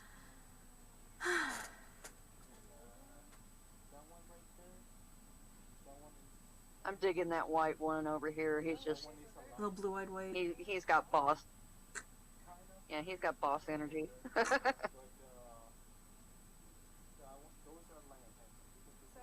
Are you gonna have more for Christmas? Loaded question. She was mad too. She wanted him to say, "Yeah, I'm totally doing Christmas bunnies." Like, no, I'm not. No. No. It's like, no. Yeah, she was leading him. She was trying to lead him into it. I wanna like. Yeah.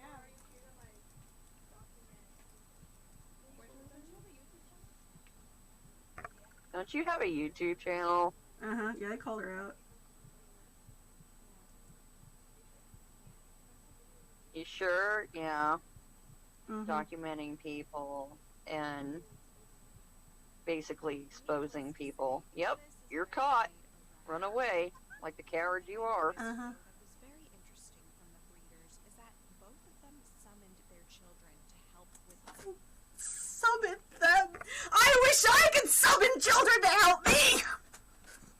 Summon some children. Summon the children. Sounds like trying to put a hex on the rabbits. Summon the children. their children.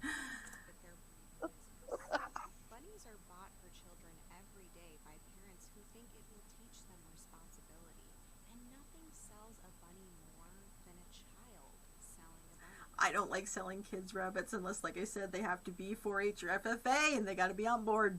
It's major. If you're on 4-H and FFA, then they get weekly classes. Yeah, exactly. That's what I'm saying. If they're 4-H and FFA, okay, cool. As long as you understand this is Rabbit Project, and I'll sit down and walk them through because we did the Rabbit Project.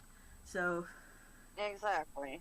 Yep. I mean, if it's a kid with a 4-H or FFA bunny, they That's are cool. going to be in a full-on education program. There is no reason to get upset with a 4-H or FFA kid because they are going to be taught every little thing there is to know about rabbits. Plus, Now, if it's a kid on the side of the road grabbing one for Easter, that is a big red no. flags there. It's like no. Yep, screaming red flag. In order for me to understand this better, I decided I wanted to get inside the mind of a former rabbit breeder. A former rabbit breeder. Pause. This person that's coming up is not a rabbit breeder. This is a person who got 2 lion heads and they bred and got a bunch of bunnies, and then the mom's like, well, we got to get rid of them, so let's sell them for a couple of bucks and make back the money for the food that we fed them. I mean, this is not a breeder, and they are conflating this, you know, oh, we got bad circumstances and a couple of rabbits just got out of control, to a breeder. There is a world of difference. And because they were not purchased for this. Usually, if you're going to go to a breeder, they're doing their research. They have specifically purchased or started it because that was the intent. And this was not the intent. So, Yeah, there was no direction with this when you gal. first began breeding bunnies and why? I started at the age of 15. I did it because my mom bought me 2 baby bunnies. They were lion heads. And obviously, they grew older, and then we didn't care to separate them. We honestly didn't care. My mom didn't care. We didn't care to Separate separate 'em. them. So Yeah. they would obviously. We chose to be irresponsible, and then there were We babies. chose to be irresponsible. Yeah. Yeah. Have babies. Me and my mom just looked at it like a form of income. Like, hey, we can just sell these baby bunnies, and it'll just make us money. That was like our point of view. How much money would you typically make breeding and selling bunnies? I would sell a baby bunny for $15. We would post them on Craigslist, but Okay, sometimes- pause. Mm-hmm. If you're selling your baby bunnies Lion for heads. $15, you are not. Lion heads. Lion heads around here Okay. are like 35, 40 minimum. Yeah, if Yeah. you're selling your rabbits that cheap, you're showing how inept you are, or you're begging a dog baiter to come and pick up your rabbits. Or snake. Value or, your rabbit higher, Yeah. because the simple fact is that if it's cheap, people will grab it. Of course they'll grab it, but those are not the people that you want.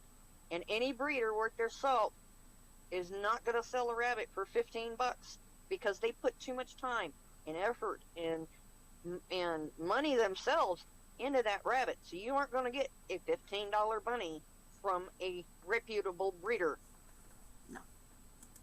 we didn't get all of them sold. So my mom Cute would sometimes have to give baby away the baby bunnies. How many bunnies. babies were in those litters, you think? Right, good night, Pony. There were up to 10. Hi, Fiddly. We are reviewing the propaganda film by the House Rabbit Society that came out last week. So we are step by stepping it, and I will have this posted on my YouTube channel. Baby bunnies in each litter that I would breed. And so you would Do lion heads have litters of 10? Yes. They will? Because I always thought they were smaller. They are so small. They are so small, but they're like a harlequin. They will Okay. pop out a massive litter. Oh, I had to talk to Rita. Okay. would sell typically those babies for $15 a piece. So we're looking at about $150 per litter, give or take, right? If you, So do you think that $150 was actually worth the time? It was actually worth the time, No. the labor, the money, the care that went into breeding the bunnies. no. No, it's not, because if you're breeding rabbits, you aren't making I money wouldn't off recommend of it it. for anyone because I'm lucky when I They break always even. try to.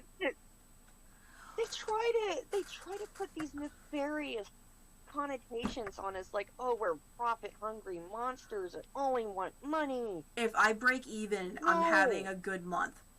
If they pay for their food, Yeah. I'm having a good month. Because If they pay for their food and the show fees and the registration fees and, you know, their additives, the water bill, the light bill, the time, your time and effort and the grooming supplies and the gas money and upgrading I mean, cages, repairs, upgrading yeah. cages, upgrading equipment, medications. I yeah. mean, most professional breeders, or, you know, like full-time breeders in the ARBA, are not making a profit off of it. Hell, when we win at shows and stuff, except for, I think at nationals, if you get best in show, I think maybe you get a check.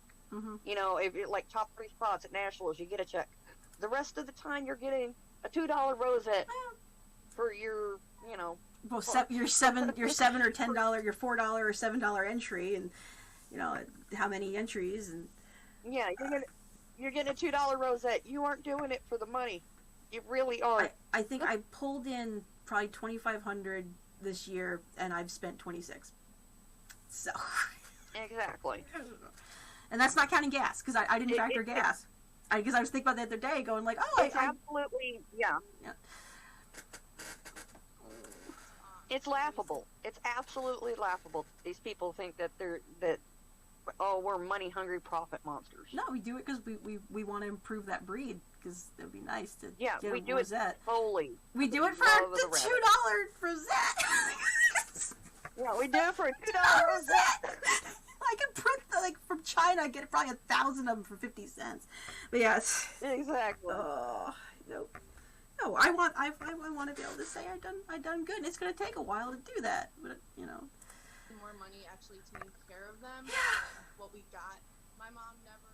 And what we got. See, she just confirms exactly what we said. To the vet, so some of them did die in the process. The problem is, even if you take them to the vet, the chances are that rabbits die in any process. They die. Rabbits die in the wild. Yeah. Did you ever compromise the health or well-being of the bunnies for the sake of them being purchased? For instance, maybe you sold a bunny prematurely, or now pause here.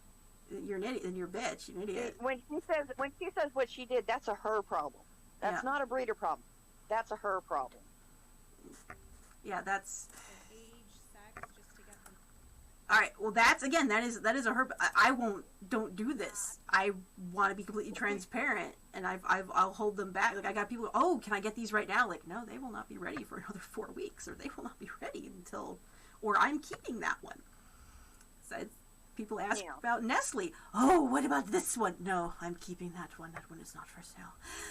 So, yeah, Nesquik ain't going nowhere. No, no, we're keeping cookies. I like Nesquik. That one and cookies and cream. I definitely had to lie to get them sold. If you have to lie to get lion heads sold, that's a problem.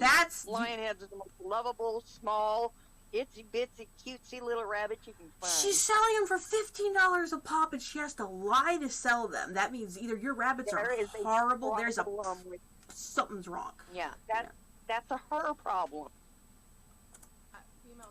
At auction, the lion heads were going for $45 to $50 a pop. Yeah. And that was the Amish auction, not even one of the good auctions. Again, we were watching this, and they were, and the other thing that was pissed me off about that is I don't think that they were checking to see the ages. This way, I don't like auctioning if I don't have to. So I'd rather just put them in the freezer. But I've been there when we were looking for goats and sheep, and we watched the rabbit and the chicken sales, and there's one breeder that brings them in at probably 5 or 6 weeks old. Because I've looked at them before, going, that's not an 8-week-old rabbit. It might be a small breed, but that doesn't look right, Or they'll get a lion heads that'll go for everyone else is going for $5 to $8, and the lion heads are going like $35, $40, and that's at the the cheap auction, which means that they're retailing them for a lot more than that if they're picking them up for retail. So they're selling them for. They'll pick them up for 40 at the auction, and then they'll sell them for 80. Yeah. Rabbit that I had that was the mom said she was pregnant, and I told my mom. And that again, that's a bullshit thing, which is why you always assume. Problem. Like the other day you had that male. Yeah. Who the sex change fairy got a hold of, ended up in there, shit. And you had to. I had to call people. Yeah. I had to call people, being like, I'm just letting you know. We found a surprise boy, so just keep an eye on her in about 3 weeks. And it looks like he, then I had to call the entire grow out. Yeah. Yeah, he shot blanks because it was too hot, but still, you are the example of what most breeders do. You will say, "Oh crap, I had a buck in with my does. I am so sorry. If you have babies and you need help, I will walk you through it. Yep. I will take them back." I'll trade you do the right next thing. One because you don't. I mean, again, that's not. This is just what breeders do. We just lie about all of our rabbits, and I sold a pregnant doe without telling them and it's like, if you and your No. mom are shit people, you know. Yeah. I mean, yeah, this is an example of shit people doing shit things. This is not a breeder. Tell them that she's pregnant, and my mom was like, no, because then she's not gonna want them. So just lie, just give it to her. And I gave them my female rabbit that was pregnant, and they had no idea. Would you or your mother ever screen the buyers? Would you pay them 25. visits? Did you know what kind of environment? Pay them home visits. Do you know what kind of environments the bunnies were going to? Well, honestly, That's a her problem. Again, to know if they that's were- something that we don't do. I know that's sad, but that's the truth. It didn't seem like you had a lot of control over everything in the beginning. I mean, you were young, you were a child, and you were really under your mom's wing. And that's something that I see a lot. It's usually the parents kind of leading the way. And Parents are evil too, by the way. You know, Yeah. evil parents, evil money hungry, evil. Yeah. Yeah. I'm sorry, but yeah, that is a total her and her mom problem. That is not what she does not represent breeders. She found the I don't know where most Waldorf went. extreme, Yeah, no, she. half-assed example that she could. And again, because I'm pretty sure chat shows up when I post this to YouTube. But yeah, no, Fiddly purchased 3 of my buns, and she spoils the crap out of them, and I get like daily updates almost. So yeah, no, I definitely know where Waldorf went, which is good because Kranitz, that was his baby. He that was his first litter that he basically said I wasn't allowed to butcher them, and we ended up he kept an entire litter. Food for him. The Salad Brothers. The Salad Brothers. So yeah, so Waldorf was the last of the Salad Brothers to head off, and he is being spoiled immensely. So.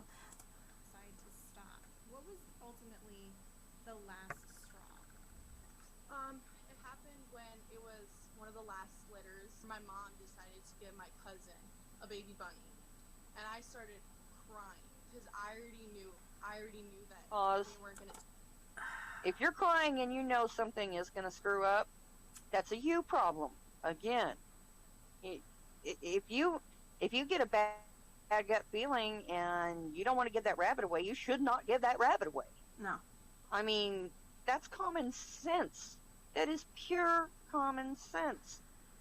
And you're telling me that, I mean, you knew what was going to happen to that rabbit and you let them go. That is a you problem. That is not representative of good, reputable breeders. Take care of it right, and they literally took it in a cardboard box, and that's where they decided to keep the baby bunny. My mom told me a week later, oh, did you know that your cousin killed the baby bunny? He took the bunny to his bed, and he fell asleep, and he slept on top of the baby bunny. Oh, And God. it died. And that's when I just started bawling, and I'm like, what am I doing? Why am I, like, having these poor animals suffer all because of me? And that's when I told my mom, like, this is done. Like, So we're you done. caught a conscience and now you decided to, Breeders try to go to the dark side. Yeah, we need to. the breeders. Let them know the extent of the problem. Talk to breeders. These are not breeders. No, these are not breeders. We have in finding homes for all these. Well, then feed them to the dogs. Your meat, your livestock. Unwanted rabbits. Yeah, I know. And also, If you have a problem with them, how get rid of critical them. the It's rabbits not need that to be hard. In order for them to be wonderful companion animals in your home. It's So they want you to spend $300 to $800 on a surgery that has a 70% chance of killing the rabbit, and you're not going to get that money back. And the things they're asking for are just just like Yep, you're gonna spend $300 to $800. Your rabbit's probably gonna die on the table, and you aren't gonna get a dime of that money back. And then you're gonna have a whole bunch of heartbreak because you're doing what you're told to do, Mhm. and it was wrong. It's all tied together. When people get dogs and cats, it's like a no-brainer. You know, like, oh yeah, I gotta get them spayed or neutered. You don't think that automatically with a rabbit. Pause. Because cats and dogs don't routinely die on the table when they get fucking spayed or neutered. Mm-hmm. I think it would take to get rabbits to that level of mainstream knowledge You think mainstream knowledge. They're livestock. Rabbits are livestock. I'm hoping that Lennon. Rabbits are livestock. I'm hoping Lennon will help because Lennon is our little spokes bunny that, we're using for this propaganda film. Her whole channel's for. I guarantee you she's on payroll. Hey, isn't Lennon on one of the posts for House Rabbit Society? Yes, yes, because that's their spokes bunny. That's where go to Lennon the bunny. Because this one, she's like, if they're not free roaming in your house, you're evil. Like, oh, she put a flower crown on it, a boost. It's on the beach. Social media, yeah. Uh-huh. Again, Rabbit Island, and Japan. Rabbit Island again. Much higher reproductive rate. It's harder to dump a bunny that's been adopted. You can always take it back to the rescue. But people who buy the bunnies, and after the novelty wears off, and Christmas and Easter, those bunnies tend to wind up. If they come from a pet store, but if you get them straight from a responsible breeder, that breeder's going to take it back. So the breeder will take it back.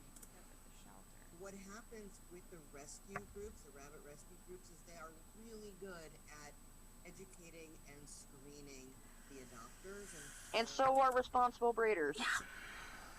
That's why, the people are a little less likely to be abandoning those rabbits if they're, if it's not working out.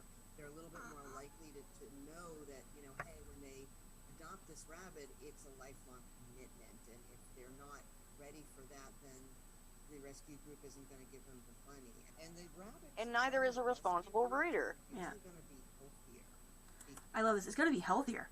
It's going to be... Not necessarily, because it's going to have genetic issues if it's been dumped and came from a bad situation. If it's a rescue, a lot of times rescues have health problems. They come in sick. Because they've already had them examined, spayed and neutered, treated for fleas and mites.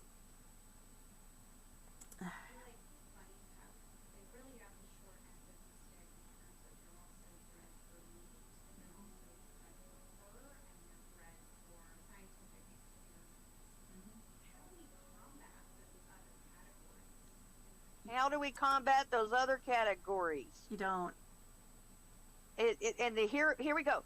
Folks, I want you to listen very carefully. Here's where the little propaganda nuggets keep getting dropped. So this is where they're talking about completely doing away with pet rabbits altogether. And they're also talking about how these are their little nuggets of wisdom. They sprinkle in there like little bits of glitter, and hoping that you don't catch on that this is a propaganda film. This is a propaganda film. I think that the only way that you can combat some of this is with legislative change. Legislative change. Combination. And activism. Is for people to go to their representatives in the government and go to their representatives in the government and get fines put on breeding. So that you must have a that was not a Freudian slip. That's what they want. You have to have a license. Must have a license. Yeah. Or a rabbit coat. We don't need to wear a rabbit coat. It's very warm and fluffy. And I think we're making some progress. A lot of major designers are no longer selling fur. That's great. Harder to combat. Pause. That's the reason they aren't selling fur is because so many ARAs have complained and moaned to the point where they're making it illegal to sell fur in different jurisdictions, and so it is cheaper and it is less trouble on those companies to avoid all the local, like in parts of California you can't sell fur, okay? They don't want to have to make a totally different line for California than they do for Texas. And so they don't sell the fur because it's just cheaper to do it that way. Look at these amazing... And it has nothing to do with whether they want to or not, because trust me, 2 years before that law went into place, every single one of them had fur in their collections. Mm-hmm. And here we have an example of the largest meat rabbit I've ever seen. My God, I know. That's not pork. even rabbit. No, it's like, I think it's pork. It looks like pork. That's a pig. Yeah. It's a frickin' pig. Misleading. And look at the size of that knife. Yeah.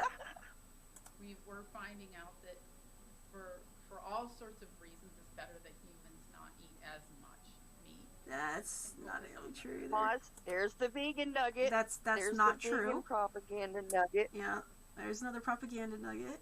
As an argument. We did have a time a few years back when the bunny community really stepped up and talked out against rabbits as meat. They were selling rabbit meat. Here's a propaganda nugget. Okay, pause. Yeah. Remember how House Rabbit Society is under IRS investigation? Mm-hmm. This right here, the Whole Foods thing, House Rabbit Society was there handing out pamphlets and stuff as part of this protest group. Mm-hmm. So they were doing lobbying and propaganda. Political Yeah. activism. Yeah, political activism while being a 501(c)(3). Mm-hmm. Yeah, which you're not allowed to do. You're either a You're charity not allowed or to do. yeah, you're either a charity or you're a 501. I think it's like C4 or C1 or whatever it is, but you're which is a political group. So. Yep. Whole Foods here, and they picketed and they wrote about it and they yelled about it for almost 2 years, and they got it stopped. So it can be stopped. What I'm dealing with is a small percentage of rabbits. My organization is a chapter of House Rabbit Society. We deal with companion rabbits. Chapter of House Rabbit Society. Boom. Pause. Yeah.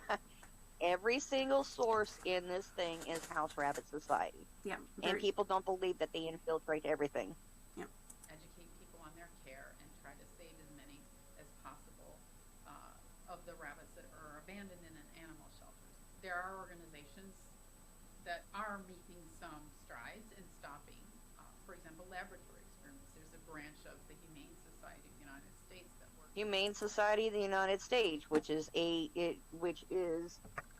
populated by PETA members who are part of the Humane Society of the United States is entirely populated by a board of people who are PETA members.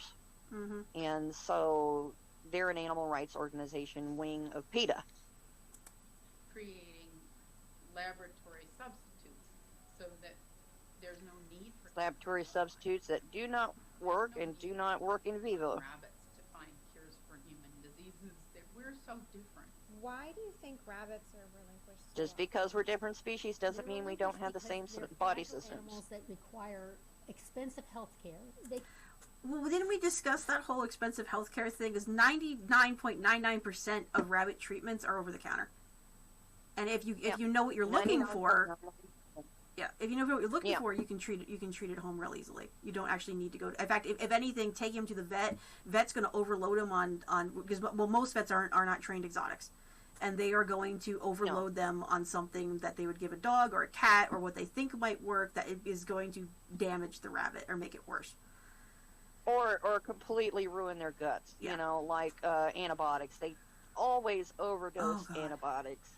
And 9 times out of 10, they don't need, or at least not oral, because that's the other thing. They always go for oral. Even the big dog, even the big dog downstairs.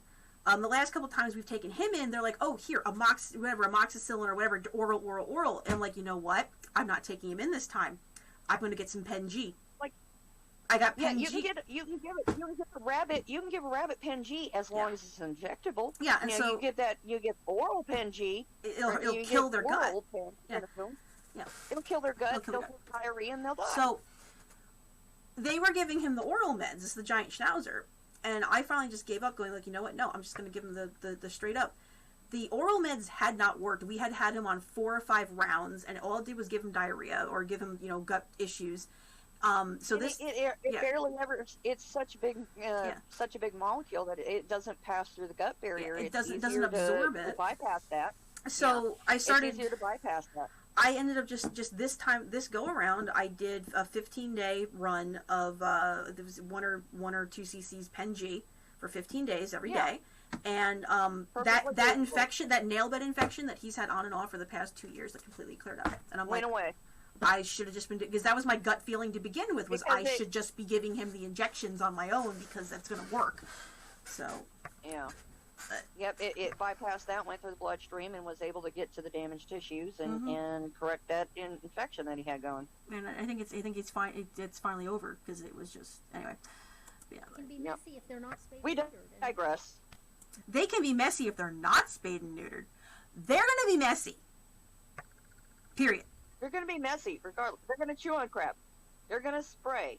And even if they're neutered, don't tell me that a neutered rabbit can't spray, because they certainly can. The They does do that do. as a territorial response. Yeah. It is a territorial response. And they do it whether they're neutered or not. And girls can also throw pee. I found that one out the hard way. Yep. And they don't care. They do that when they're mad. People don't want Yep. that. They have no voice. They're voiceless little creatures. Poor The little. female rabbits, they have such an extremely high chance of uterine cancer. If you don't breed They them. have an extremely high chance of uterine cancer. Pretty much happens in 80 to 90%. No, it does not. Again, this is back to that study that they keep quoting that was done on, I think it was 15 or something, lab-bred rabbits. That wasn't even a long. It's a shitty study, and it was done in like 60s or 70s. It's a study that involved a captive cell line. So what they do with a captive cell line is that the animals are bred with a cell line in them to produce a result, and that result is often some sort of ailment that you would find in a human, be it cancer or liver problems or something, that the animal has a terminal disease programmed into their DNA, so that way they have basically a micro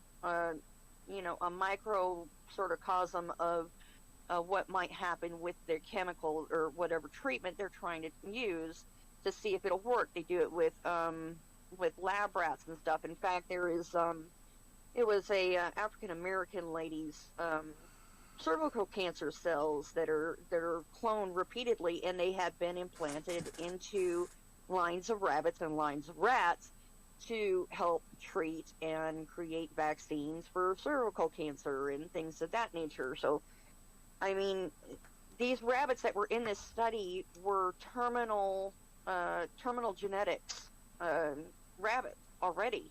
So they were going to get cancer. And so that's the reason 80 to 90% of them had ended up with cancer, is because they were bred to do that. Yep. That of the female rabbits. And it can happen anywhere between 3 to 5 years of age. I would be seeing that more. I really would be. I've had over probably 1,000 rabbits since we started, and that would. I've had maiden does make it to 12 years old with no problems, and I'm not talking about one or two. I'm talking about I've had maiden does that I never bred because they didn't meet my standards, but I had the cage space to hold them for the remainder of their life, so they had a comfy life. But I've had maiden does. They were born, at least 15 or 20 of them, okay? I'm not talking about one or two. I'm talking about 15 or 20 of them, where they were never bred. They lived till 12, 13 years old, and they passed peacefully of old age. So if you're breed your rabbit until it's 2 or 3 or 4, you are risking its life. That's just it. If you're a proper breeder, you aren't going to be breeding this rabbit when it's 2 or 3 or 4 years old. By the time it's 2 or 3, it will be bred within the first 2 years of its life. Yep. And then it will be retired out in either culled or sold on. I was looking over my rotation, and they're normally retired or petted out by the time they're 3. I mean, exactly. With the exception of 1 or 2 that are demand to be bred, or they're going to be complete bitches. But for the most part, they're done by the time they're 5. And if they find, and I think Jasmine still has a very nice pet home up in Indy. Then she was retired. She was like 5.5, and she's probably 8 or 9 now. So, if they're good girls, we're gonna go try to find a spoiled home for them. Yeah, a good home for them. If we're keeping them for breeding, they're good enough to be kept as pets. Well, and that things you don't wait 3 to 5 years to breed them anyway, because it's very hard for them to start breeding by the time they get that old or fat. So usually, it's 8. For me, it's 8 at 8. It's when they hit 8 pounds, 80% of their adult weight, which for the New Zealanders is approximately 8 pounds, or 8 months old. So usually their first breeding is 8 months old. Now I've had a couple that we bred as early as 4 because they were like, well, you see like Maya, she's like massive. They hit that 8 pound mark quick. So we'll go ahead and start them early if they're ready to go. But they're under a year old when they're bred the first time. You know, you don't wait. Exactly. You don't usually wait You much don't wait longer. like that. Yeah, a true breeder is not going to wait like that. That rabbit will be bred early, and then it will do its thing, and then when it's done, it will be moved on to a pet home, or it'll be cold. One of the two. We've had one or two we've eaten because they were complete bitches, but you know, usually they're good girls. So Waste not, want not. she killed 2 litters. That was the end of that one. So Cancer. It could even get a bleeding, ruptured aneurysm in its uterus. Isn't an aneurysm? Yeah, because it's not being bred, and it's genetically programmed to breed. Die within a few days. So you're risking death for them to have a litter. You might say, oh well, I have a rabbit that's just like my rabbit. And Man, if I had $1 for every rabbit, I mean, I would have just had rabbits dropping left, right, and center if I didn't. I'm sorry. This makes me want to People laugh. are always surprised to see Lennon living free roam like a dog or a cat. You know, when they visit me, they can't believe a rabbit lives there. I guess because they're livestock, that they, you know. Because they are livestock. Expect to see them in like a barn environment. They're livestock. Because they're livestock. Yeah, and not like living this metropolitan life. That's why I'm passionate about spreading that imagery so that I can hopefully convert some minds and some hearts. You have. I hope so. There is the argument that Well, Finley's got 3 of my breeders, and they're in the house half the time being spoiled. Like, well, I don't know if you saw this. Marion's got to the point where she bruxes for Fiddly Foo. And so she'll sit there and just purr. Aww. And then she'll cuddle up on the bed, and then she'll brux a little more, and then she will pee on the bed because she has marked it, and that is hers now. So It is mine. I must own it. This is mine now. But she also just had a really cute litter, so they're in, and they're being very sweet. Aww. So, and then Walter. Look at the crazy face. I'm sorry, but the crazy faces and they are distracting me. providing their bunnies with proper care. They're providing their bunnies with proper care and promoting What are your thoughts proper. Yeah. Uh-huh. What are your thoughts on a good breeder versus a bad breeder? knowledge that you had gained That we've been indoctrinated into. breeding, but doing so with the proper care? If I'm being completely honest, I don't think there's Uh-huh. any definition of a good breeder. We're gonna go back over to the Airbnb footage. There you go. I feel Oh my god. This is coming from the worst possible example of a backyard breeder Yeah. that you could possibly find. This is coming from an expert. Yeah. That's okay. They're all experts because bunnies have paw pads and everything else. 'Cause, Oh my god, it makes me want to laugh. It's so stupid. I personally will never. it's terrible to force them to have kids. They're Force not. these rabbits to have kids. I'm sorry, you put 2 rabbits together and you didn't force them to do nothing. They just did their thing. Well, if she wants to do it, she's gonna do it. Like I told you about Beanie. Beanie decided she did not like Azathoth, but Beanie was like, "Oh yes, I will go for stereo." I like him. Yeah, I will love the I stereo. will love the stereo. Turn the stereo up. And then Lord, it's like kids. Since I don't know of many rabbits that have had goats. Like she's like, oh, well, you're forcing them to have kids. Yeah, honey, you just disproved yourself with your own story. You stuck 2 rabbits together and they loved each other. Yeah. And they had the babies. Mhm. Never do it again. I hope nobody ever does because there's enough. There's enough I hope no one ever breeds ever again because pets are evil. rabbits and bunnies in this world, and I Yep. don't agree on it anymore. What do you say to those who argue Mhm. that there are good breeders who treat their rabbits humanely and sell them to good homes? I would wonder if they are taking back all of the rabbits. Yeah, Taking back all of the rabbits. yeah, we do. Yep. Yeah. A good breeder, a good breeder has a return policy and a return contract on every rabbit they send out. That people get tired of and no longer want. Are they taking back? These are wild, aren't they? Well, those are domestics. When Yeah, they got dumped. buy a rabbit from them and say, "Oh, this is too much work. I didn't realize what was involved." Do you feel good about selling an animal when there are rabbits that are being put to sleep in animal shelters. I don't feel bad about animals being put to sleep in animal shelters. If there's an overpopulation, I'm sorry, but euthanasia is a good thing. I really don't. They have yes, there's an overpopulation of dogs and an overpopulation of cats. There really is not an overpopulation of bunnies. There really isn't.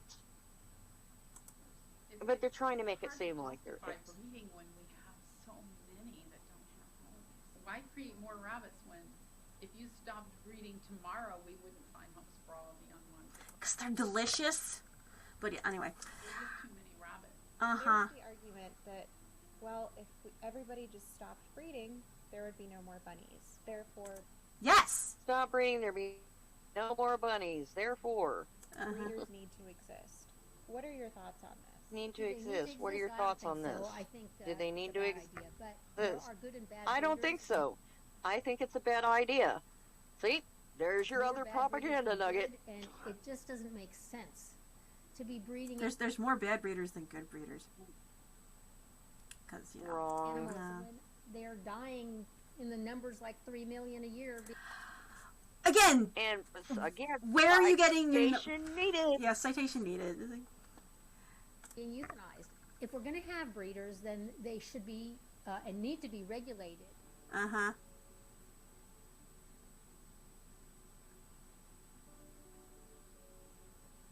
And he's back at the rescue. Why? Ago, Because we, the person we got rescued pet. 60 bunnies, spayed and neutered them, got them And to pause for a park. second. And these kinds of rescues always do this kind of thing, where if you get a dog or something and the rabbit can't free roam around the house like they want you to do, they'll take it back. They'll force you to give it back. It's not the person surrendering it to them. They'll say that the person surrendered it to them, but that's crap. They will people to give up that animal because it can't do exactly what the rescue wants it to do, which is free roam around the house. Was Oscar. He was very badly injured. His ears were in strings and his body was abscessed, and he was in a home for 2 years, and then this week, 2 years later, he's returned because the family got other pets. Yeah, it's super sad. Super sad. This is the reality of breeding. You know? What did that have to do with the breeder? They got a dog or a cat or something that was harassing the rabbit. Now, again, if you really need to, give the bunny its own room. Put the bunny up in a safe area. They have proper cages for that. You can keep him up so he's safe. You put your dog in a crate and let the bunny free roam, get some exercise. If that you do crate and rotate. I used to do fostering with my schnauzers, and sometimes you would get a new foster in that you couldn't trust around the other ones necessarily, so you would do crate and rotate. And you would give them a hour time out, and then you'd open and you let the other one run around, and then you just kind of rotate them out every couple hours so that there was no risk of them getting in fights. So I don't know. Oh God! I know. Muzzle the dog. Just... Oh my God. I've had to do that with not Bernie, but probably because when I've had the rabbits in the house, it's just safer that way. It's like, okay, Bernie, you're being too much. You're muzzle. Done. Rabbit's safe for the time being. Comes off from the bunnies back outside. So. Whether it is hoarding, accidental, purposeful, this is what I feel the breeders don't really understand. This is the dark truth about what happens when you put more rabbits out there in the world. I think because they're small and they're silent. Voiceless. No meow, no bark. No So nothing. far, all I heard from that rescue shelter is that she got a bunch of lab rabbits. Yeah. And some rabbits from a hoarder. I didn't hear nothing breeder. about an arbor breeder. Nope. Yeah. They can't talk to you. We have to talk for them. Dogs can bark at you and cats can meow, and bunnies have nothing. Rabbits scream. They need Rabbits bark. They'll honk. They'll tell you if they're mad. Oh yeah.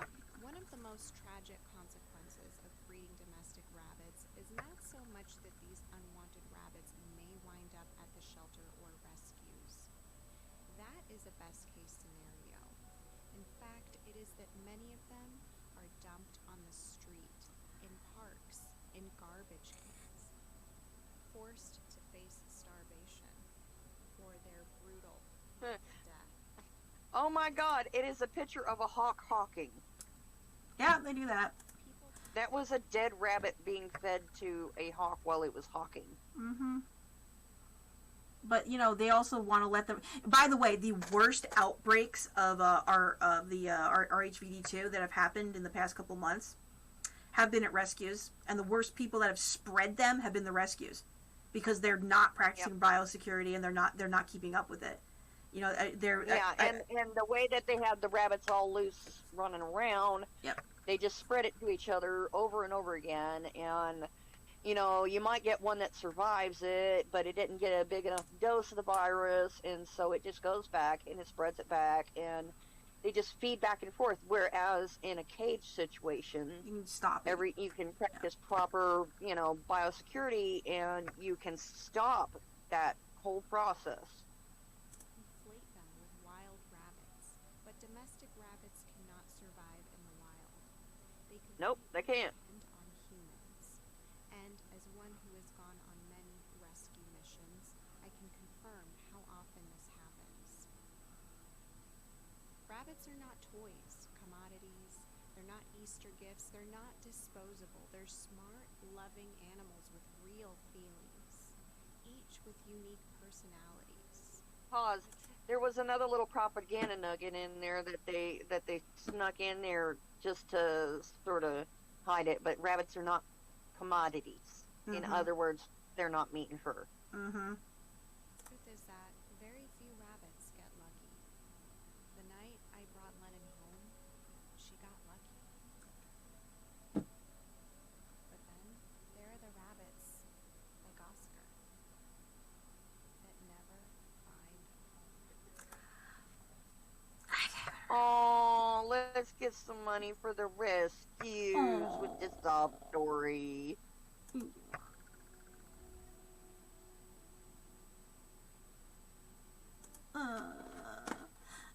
And the whole adopt don't shop bullshit. Oh my God. There's no credits for this either. Like there's no there's nothing. She doesn't credit anybody. Yeah, she doesn't credit anything. The only people that she thanks are the House Rabbit Society people, and that's in the description box. Yeah, that's it. I mean, this whole thing was just one. It was a 28-minute and 36-second advertisement for the House Rabbit Society and the House Rabbit Society's views on breeders. Yeah, that's all it was. So we just get straight up propaganda. Straight up propaganda. There's no counter argument. I mean, if you want to do a documentary, you better be interviewing American Rabbit Breeders Association. Well, how are we going to get the breeders to understand their breeder? Like, have you talked to the house? Have you talked to? You want to know what probably happened? If she did call Arba, they probably turned. Or she did call. Fuck you. They probably told her to screw off in no uncertain terms. Yeah. And that she was writing a hit piece, and they weren't going to have no part of it. Yep. Let me see if I can figure out which one this is from, because they did the RHVD update. I'm trying to remember which episode, which article, which episode that was from. Okay, it was two back, I think, because they have these. My mouse go. I have all the bunny magazines from this year, so because I was looking, because they were tracking the RHVD2, and there was like 2 whole articles in here that were like the rescues are like, when this is what happened, and I'm like, well, but these are good, and this is okay for those of you that want to actually learn stuff. I'm gonna move my camera so you guys can actually see this. Okay, so this is Domestic Rabbits magazine. When you join the American Rabbit Breeders Association, you get these bi-monthly, and these are awesome. So they do a vet, like you get a vet corner. Every thing. This one was just ocular. So there's color pictures and charts to kind of help, you know, ID different eye issues, and they kind of give you a walkthrough. Oh, here's the update. Opportunities for transmission direct contact. Because, oh, by the way, and if you are in Ohio, and I believe Indiana is going to be able to get the bunny vaccine shortly. They just announced that like last week, so that they haven't said exactly when or how much it's going to cost or what the requirements are going to be, but we're supposed to finally have that open to our state. And Ohio, I think, opened up at the beginning of the month, so they were able to do that.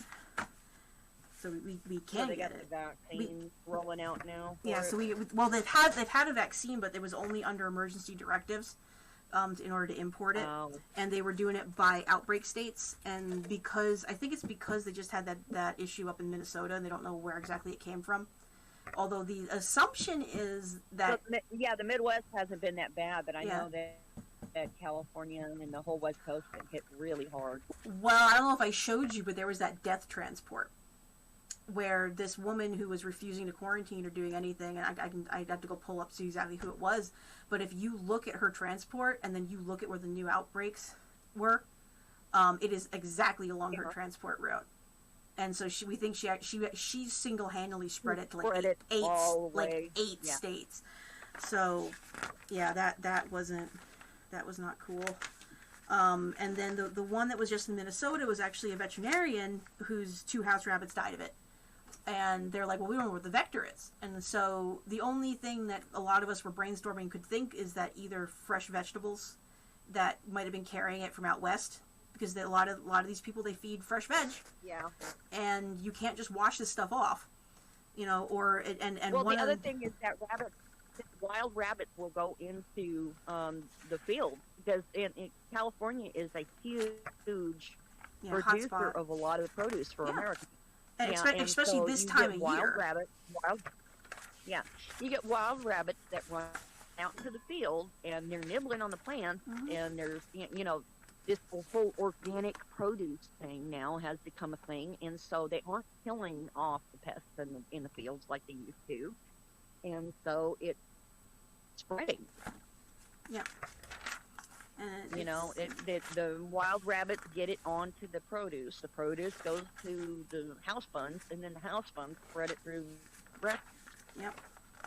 And then, so and then hay, they actually traced it down to the hay in one rabbitry. It knocked out the entire rabbitry. It was like 100 rabbits. And they think it actually came in on the hay. Oh, God. So I'm looking... I was trying to look for the articles. Well, you know what? Bunch here. If there's a rabbit in the field that happens to have it, and then they bale the hay, and that gets chopped up in the hay baler, and that blood gets spread all over the hay. Yep.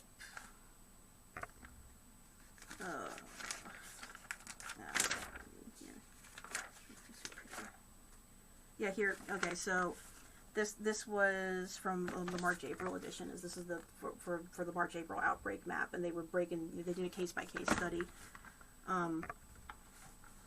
And so we have one is mosquitoes, mosquito issues, because the mosquitoes will pass it. So if you get a mosquito issue, you're gonna you risk it. All right, so I'm trying to see.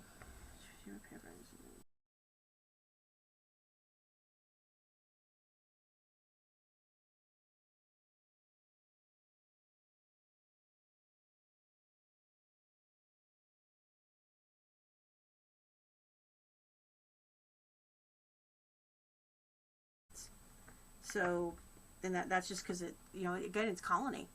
They had them loose. It's colony. Yeah, it's colony. Because it says Ellen and this is from the ARBA, one of our magazines, and this was the case study happened back in January. It says Ellen manages a nonprofit rescue in Southern California. The animal and rabbit rescue provides an outside colony living arrangement, so rabbits can free roam into cages out in and out as they wish. When DV2 outbreak began, there were 15 rabbits of various breeds in the colony, and as soon as the problem was recognized, the remaining live rabbits were captured and separated. So all feeding bowls, they were gathered, disinfected. When asked if she had any idea how the virus got into the facility, she responded with, "We have no idea how it infected the rescue. They're in a rural area with no cited deaths of wild rabbits, and we had not taken in a rabbit for over 3 months." So, and again, they were saying, "Hey, our colony is fenced in, has larger outdoor fence with dogs and cats. We never see wild rabbits." It goes, "Our hay we feed the farm animals and the rabbits is Bermuda grass, grown and baled in Parker, Arizona." So possibly from the hay. Probably. Yeah. So that and because Parker, Arizona, because I know Arizona well. Parker has a real bad problem with cottontails getting in the hayfields. Yep. Yeah. So Colorado, Arizona. Betty attempted to protect. So early summer 2020, there was an outbreak in Arizona. So if their hay came from Arizona, that's definitely possible. And if people aren't already on it, there's actually there is a couple Facebook groups that we're following that's keeping tight look at stuff. Like a contact trace on it. Yeah, I mean, if you want, I'll link you to the group because we're there. That's kind of the go-to info that we're going in right now. Is the hang on a second. Let me see if I can just pull it up. Facebook.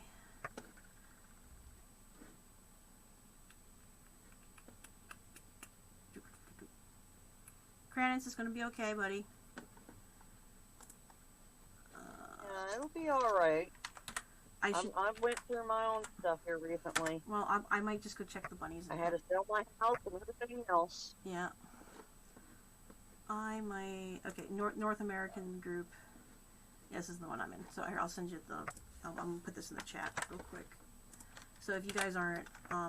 this is a good group to join. Which, of course, if you mention the word virus, Facebook will automatically assume you're talking about the coronas. So, pop-ups everywhere. No. If you mention the word vaccine, virus, anything, you get all the, like, now this is about the vaccine. It's like, no, we're talking about the bunnies. Go away. Bunnies.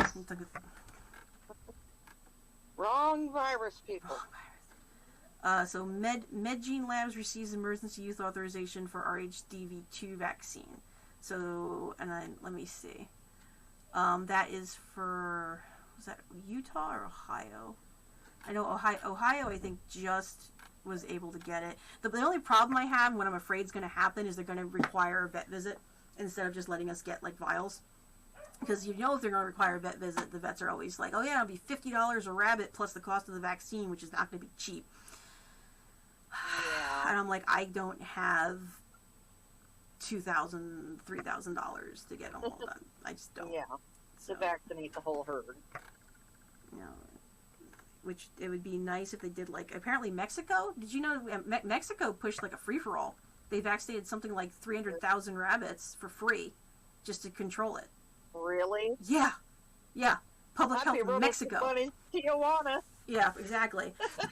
Because we were reading that the other day, and it's like, yeah, well, they made sure that everyone was covered. So anyone that had a pet rabbit or outdoor or commercial rabbitry, the government in Mexico paid for the vaccine, and they vaccinated all the rabbits.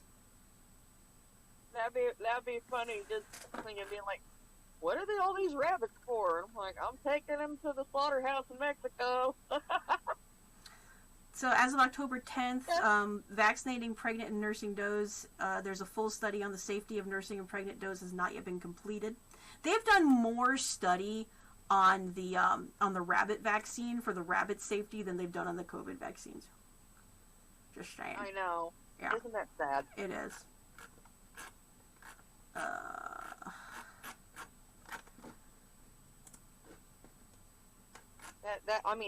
That's really sad. That rabbits get better research. Mm-hmm. And you want to know what? With the corona vaccine, you know what that came from, right? I'm not going to get too deep into it while we're live, but, Yeah. That came from a cat vaccine for feline coronavirus. you know, that I can buy that at Tractor Supply in Royal King. Because I was looking at it the other day, too. I'm like, oh, that's right. I've given the Coronavax to my animals before, because there is one. Yeah, there is one, and they based the research off of the feline, because that one medication, that experimental medication that they were using on the people in Washington State when it first broke out, it was actually a medication that was being used by cat rescues for cats with Clavamox? with feline infectious peritonitis. It was like Clavamox? From feline coronavirus. Was it Clavamox? Huh? Was it Clavamox? I would no, die it if it was. Remdesivir. Okay. Remdesivir. They used to buy it in, the Remdesivir. They used to buy it in big old packs, and they would use it at cat rescues. Huh. That's interesting. That's interesting. All right. Well, I don't want to get too deep into, you know, the cross things. I could go 3 hours on ivermectin and the ins and outs of why you shouldn't take oral horse wormer, and reason that there's actually human grade, and the difference between the 1% solution injectable and the pour-on, but that's a whole and the pour-on and all that. Well, wait, I actually, no, it's okay. I can talk about ivermectin if we're talking about rabbits, because it goes back to the whole ear mite treatment thing.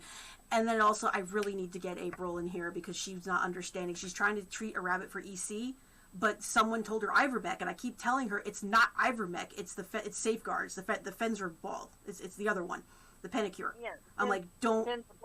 Benzidol. Fenbenzidol. I can't pronounce the scientific names for any of this shit. The Fenbenzo. Yeah. Safeguard. Fenbenzidol or something. It's Safeguard. The Safeguard / Penacure. And so I keep telling her, it's like, no, get the liquid goat wormer 2 cc's to your rabbit daily 30 days. Because that's the EC treatment. And somehow reason she has it in her head, it's ivermectin. I'm like, no, ivermectin is for mites and for some intestinal worms, but it's not going to treat EC. For worms. Yeah, it's not. Yeah. EC is a different parasite. If you've got worms, or if you've got mites, you use the ivermectin, but use Panacure for EC, because it's going to kill the little tiny, protozoas. Okay. It'll kill those little itty bitty protozoas. Yeah, and that was like trying to, explain, trying to explain that. It's like, no, it's not all the same meds, but that's the thing, these are all mostly over the counter anyway. So if you know what you're dosing, like, and it was the same thing, like, I'm okay using the topical ivermectin if it's on the back of the neck. If it's going in the ear, I'm using the injectable. And then I'm trying to remember. It's not important. Yeah, it doesn't have the alcohol. Yeah. And then I've had, then that goes back to that whole discussion with the whole ear mites thing, where people are like, oh, just pour peroxide in the ear. And I'm like, no. Oh, God, no. God, no. Because they're like, no, that has literally, there was someone that had mentioned it, and I was reading over on I think it was Rabbits for Sustenance and Shit, which is my favorite Facebook group. And someone's like, yeah, our vet or whoever told us to pour that or alcohol in the ear, and the rabbit screamed and had a heart attack and died. And they're like, no. Because it's painful. Because, yeah, it's just, you're like, you wouldn't, it's like pouring alcohol on a cut hurts. There are people that are trying to use ivermectin, right? And they're using the pour-on, and they're supposed to, because ivermectin is a systemic product. It goes in the body, it sinks into the body, and then it runs through the bloodstream, and it'll stay latent in the bloodstream for 30 days, and then it works its way out. Hence the reason why I can't get corona. I am soaked in ivermectin and antivirals, apparently. I've been marinating in it for 10 years now, so, yeah. Yeah, just like they used 8 cc's of pour-on this rabbit and wonder why it OD'd. Yeah, I think like eight. I think one's like 1 or 2 is like granted, they have a very high ivermectin is very well received and it has a pretty high tolerance. I think that the heartworm, except for in dogs. Yeah, like except for in certain breeds of dogs, I think the R1. Yes, yeah, because and that would be Australian Shepherds and a couple other breeds. That I think a lot of them are herding breeds and some that carry Merrill because it was bred in from collies. Collies. Collies. That accident actually killed my Collies friend's. and all. It killed my friend's show dog because the vet had switched the heartworm medication and didn't inform her that it was an ivermectin based one without researching it, and she didn't realize it.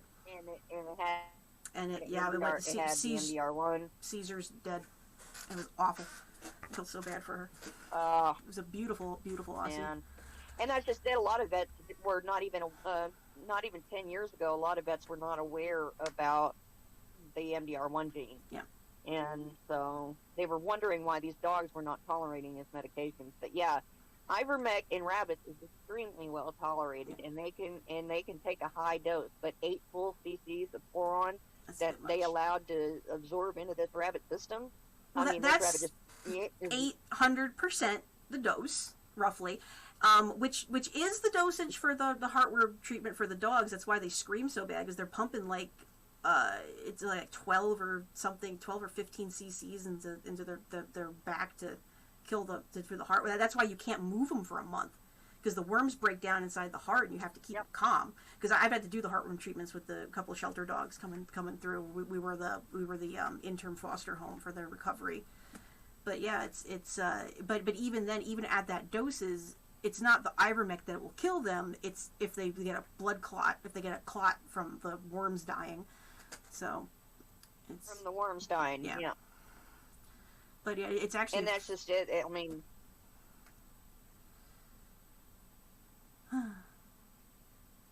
are you there? I'm here. I'm waiting to finish. Okay, sorry. It was falling apart. The thing there for a second. But yeah, no. With that ivermectin though, rabbits tolerate like huge amounts of it. But I mean, 8 full cc's of boron, and then it soaked into the rabbit system and it seized out and died. I'm like, yeah, you overdosed that poor bunny, and like literally a drop would have been sufficient. Well, poron's what, 3% solution? I think I'd go pull it, but I think the poron's actually 3% because the injectable is 1%. I think the poron's a higher percentage because it's topical. I felt bad for Caramel Sunday, because when I went to do one little squirt, the stupid syringe went up, and I think he got like a full, like half a cc in the ear, and I'm like, whoops, it's more than you're supposed to get. Oh, well, hey. It cleared it up real quick. I'm like, I'm so sorry. Worked. Like Bunny. You got you a good dose there. You don't need no more. So angry. Angry Rella. He's still kind of mad at me. I'm like, I'm sorry. He's like, your ears are clean now. Well, he was greasy too. I bet he had it. I bet his stool was pretty runny there for a minute because he was so greasy. He probably groomed that oil off of him. Well, he had helpers. Butta La Mancha's brother was also grooming him for him. So I walked in the other day and they're like licking each other, and I'm like, oh dear. So like, everybody's gonna have some greasy stool there for a minute. It's olive oil; it'll be fine. Shiny fur, so they'll be okay. Yep, they'll have pretty shiny fur. Well, they're just chill. Those boys are funny. He's like, why do you taste so good? He's sweet. I wish I could find them both pet homes. They're very sweet. I can see that now. He's like, dude, why do you taste so good? I'm just sit here to lick you all day. Yum, yum, yum, yum, yum. They're so cute. I like that one. I should probably I shouldn't, but I probably should name him. This number 3 in that litter is the only buck. He was the only boy of 7 with 8 sisters, or 6 or 8 sisters. And it's the only boy. But he's really friendly too. He's the first one that's gonna come pop his head out when you're doing feeding time, and he always wants his ears scratched. So he's very sweet. Oh, he's a sweetheart. Yeah. So it's like, I really shouldn't keep you. But so you wanna. You want to keep all of them. So it's like, I know, and that's the problem with rabbit math. And then that was the problem with these people in this thing. And they're like, oh, they're going to get killed. Oh, my God, dude. You need to let go. Is there not... It's easy. Yeah, you need to let go. It is unfortunate. Sometimes it is better for them. It's Yeah. and there was They're plenty. going to have a better life. Yeah. There was plenty of them I would have loved to have kept a little bit longer. Like the Folgers found a home, but then the other brothers didn't. So they were in the freezer. But they were very comfortable up until the day that they died. So, but Yeah. but And that's just it. I mean, it you can't give them all perfect homes, and they do have a purpose. And it is better for them in the long run rather than keeping them and just crowding them further and further together to, make those kind of decisions that you have to make and, make their life have a purpose. Yeah. And that purpose is to feed people and clothe people, and they're going to make a very pretty blanket. there's nothing wrong with that. So Yeah. I was actually going through the feet tonight, for the keychains. So I have one that's definitely going to be a fairy hand. I do have some slippage, and then I think I pulled out the first 5 or 6 that looked like they came out okay. So I put them back in the salt because I want to make sure they're really dry. So I let them go back, sit in the salt for a little bit. But then I have another, I think it's probably 50-50 on the feet. So if I get 15 or 20 good feet, then, at least now I know for next time, do a different concentration and let them sit a little longer. Yeah, do a stronger. Next time I would do a stronger concentration on them. Yeah. Definitely. With the feet, I mean, at least with the feet, if you have slippage, you can do fairy feet. Yeah, which is what fairy I'm. hands. Yeah, which is one of them definitely is. Like it's creepy looking. It's gonna be great for Halloween if it dries a little bit faster. Which I should probably just stick in the oven at 200 for like 3 hours and just dry it out real quick. But Well, yeah, if they're to the point where they're dried out in the salt, just chuck them in a low oven and let them mummify the rest of the way with the salt. Don't shake the salt off of them. Just throw them in there with the salt on them, and okay. so that also reduces the chances of them catching fire. That's true. So don't shake the salt off them. Just throw them on a baking. I bought 50 pounds of salt, so I'll just take the whole 50 pounds of salt and just salt crust them like you do with a fish. Do a salt bake. I'd probably Yeah, you can do that. Or leave the salt on them, throw them on a baking sheet, put them in the oven at 175, 200, and just let them go for an hour, and that should dry them out the rest of the way. All right. But next time I get my house to myself. That's gonna be Yep. Yeah. Because they'll look at you weird when you're in there and you're like, what are you doing? I'm not a fire rabbit feet. I'm making keychains. I can do this to you. I can. Again. I like the dead things. Yeah, dead things. See the Hold on. She was a good girl. These are both good girls. Actually, I had this rigged with LED lights, so the eyes lit up on both sides, and it's got. So I actually last Halloween I had that lit up with the rigged with all the LEDs, and I had my full costume, and this one actually came with me. So this was Darling was an accessory. Your ship. Yeah. The ship. Yeah. So this is River. Creepy is my thing, though. I love creepy. And that's River. I haven't set her skull up yet. She was a good girl. This is so sad, though. I do like. She'd be cool. You could paint her skull.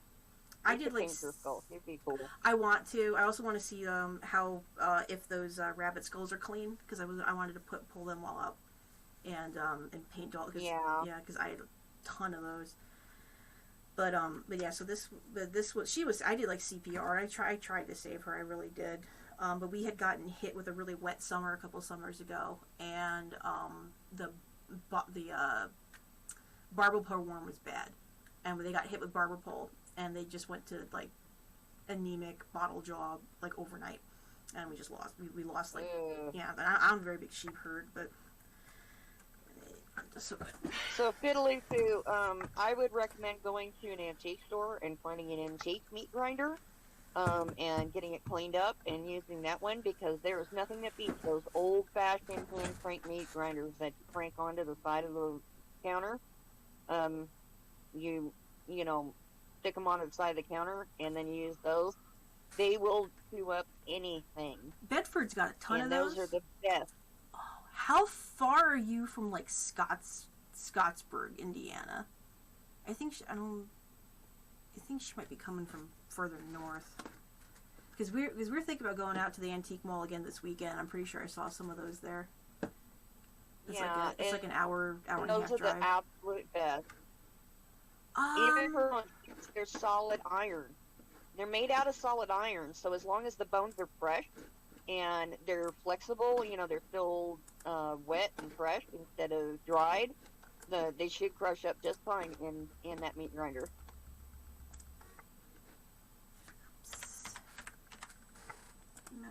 I gotta go check no one has had babies yet.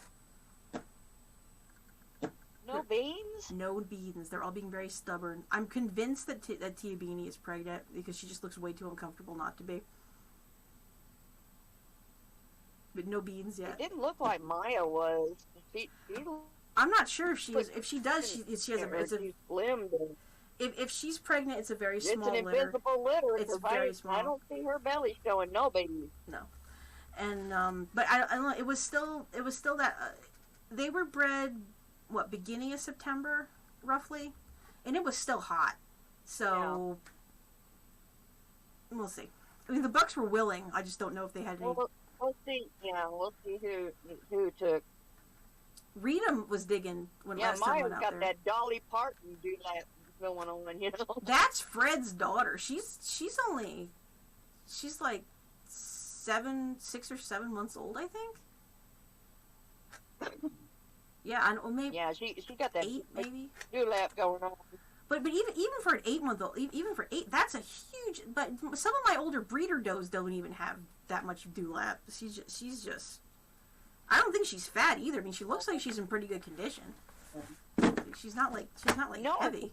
I mean, when she gets up and walks, you can see her belly's clean. I mean, she's in good shape. Yeah, so she's just we'll see if she didn't take this time. Then I'm gonna probably wait for the weekend because then it'll be a couple days. It'll be close to 40, and when it's a little bit closer to 40, if they haven't had babies yet by Saturday. Yeah. She's a maiden doe, so they're just they don't tight. always take on their first male. Yeah. No, it's the second time. That's her second attempt anyway. But it was so hot. Her first attempt, she was probably 6 months, and her second attempt, she's probably closer to 7.5, 8 months. So, but it doesn't. But it was so hot. It was like 100 degrees this summer, and they don't like that. It's not something they like. So we're gonna hold on. I'll look real quick when they're all supposed to be due. I'm gonna do breeding, matings, mated. Okay, so they were mated. Today's the 12th. So we're still in the window. They're due between, they were mated 11th and the 12th, so they could, 13th, 14th. I think we got day 31 last time. Yeah, because 33 days is what's been your average here lately. Well, they've been longer than they probably should be, but yeah, we've been... stop. Go there. 33 days has been your average here lately. Yeah, they've been going a little bit longer. They used to be 30 days, 31 days on clockwork. So, but I'll go check them before bed and I'll let you know. Rita was digging. She's probably due today. She was digging in the nest box. I don't know if she's gonna know what she's doing, so I gotta go watch her. Oh, Miss Bitch Face McGee. Yeah, my of course it's the one that I really don't care is bred or not because I'm planning on selling her anyway because she's just. I'd say they're so pretty, but they're just not. Their type's not good enough. Mm-mm. I have a list this time of who's going. We were keeping Aretha. I don't think I'm replacing her with anyone anyway. Yeah, we were gonna keep Aretha and get rid of Rita because Rita's she's bitch face McGee. So, but I think I was gonna get rid of Dutch too. So I think Dutch is gonna be an open pen. Well, his problem was his color wasn't. No, his color just wasn't right. Well, Dutch is that's this one. So his color isn't gonna be right anyway because he's a chestnut. but I was kind of holding him for just type wise, but I don't know. He's thick like his dad, though. I mean, he'd make somebody a good meat buck. Oh yeah, no, he'd be an excellent meat breeder, because he's pretty thick. You know, he's not, like I said, he's solid rabbit. But it's really not. I'm kind of. All right, good night, Fiddly. I'm trying to go in a different direction, I think, than with these. So yeah, I think that you've been focusing a lot more on your type and improving your conformation. And I mean, he's beautiful and round. He has a good depth. He's a little undercut on the rear end. mm-hmm. You know, just generally he's got really good type, but for a commercial rabbit only, he's not really kind of doing what he needs to do for what you're trying to accomplish right now. Yeah, and then Princess. I think I was gonna probably let Princess go too. I need to bring her out and get actually proper pictures of her. I mean, she's had some very pretty baby. That was a return. That was the guy that didn't understand that New Zealand's are not, or New Zealand types aren't Flemish giants. Compact. Yeah. Oh, aren't Flemish. All right. Okay.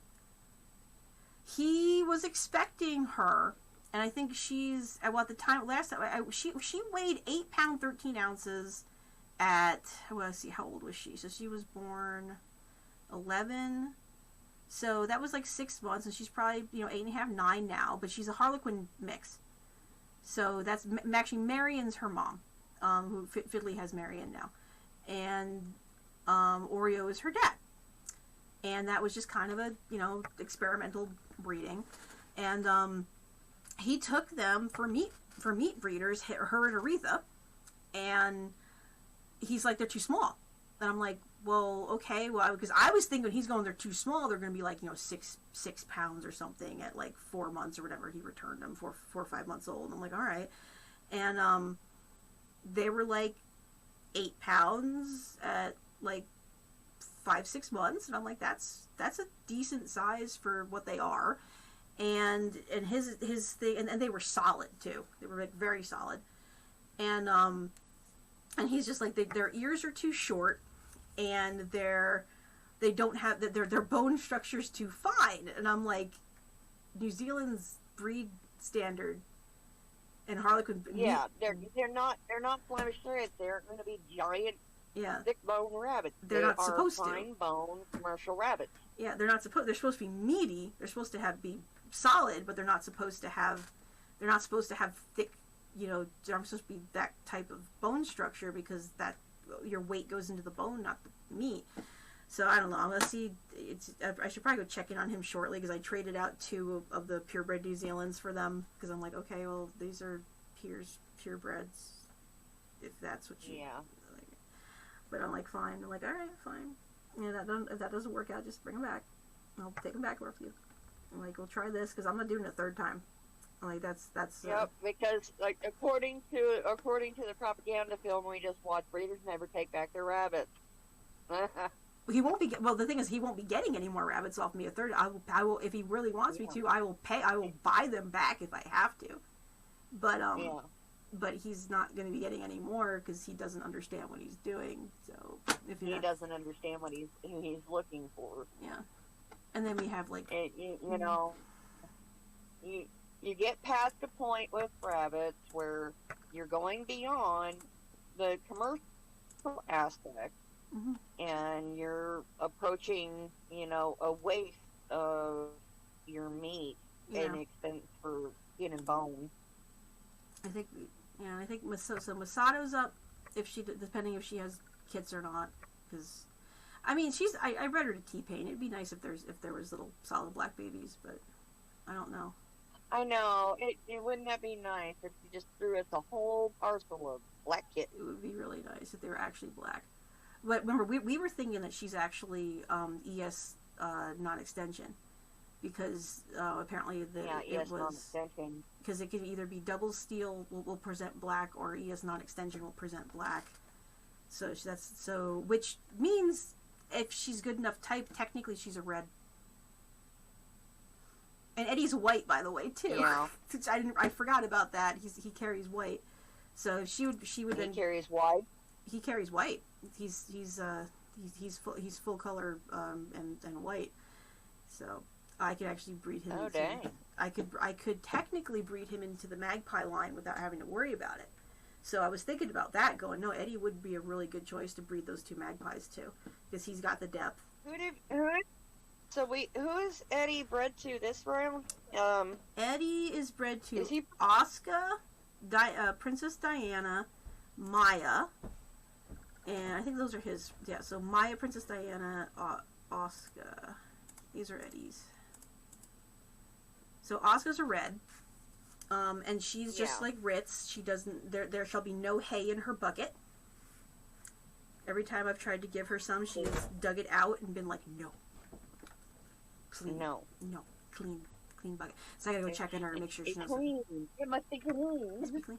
Everything must be clean. Ritz did the same thing. Anytime you try to give her hay to pack in for her litter, she would just like, no!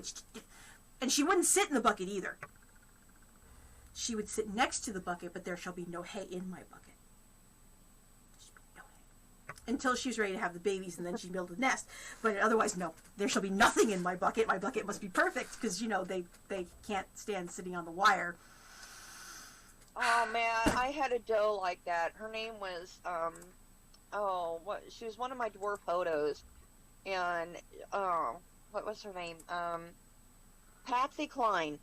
So Patsy, she would, I would put the, set up, because I used the rectangular metal nest boxes, and I would put the nest box in there, and I would put hay and everything in it, and I would get her ready to go, and Patsy would go in there, take every scrap, I'm talking not even a blade was left in this nest box, and she would get in there and clean it completely out, and then right before she decided to drop her litter, she'd take it little mouthfuls and go in there and pack it herself. Yeah, that's what And Ritz this would do.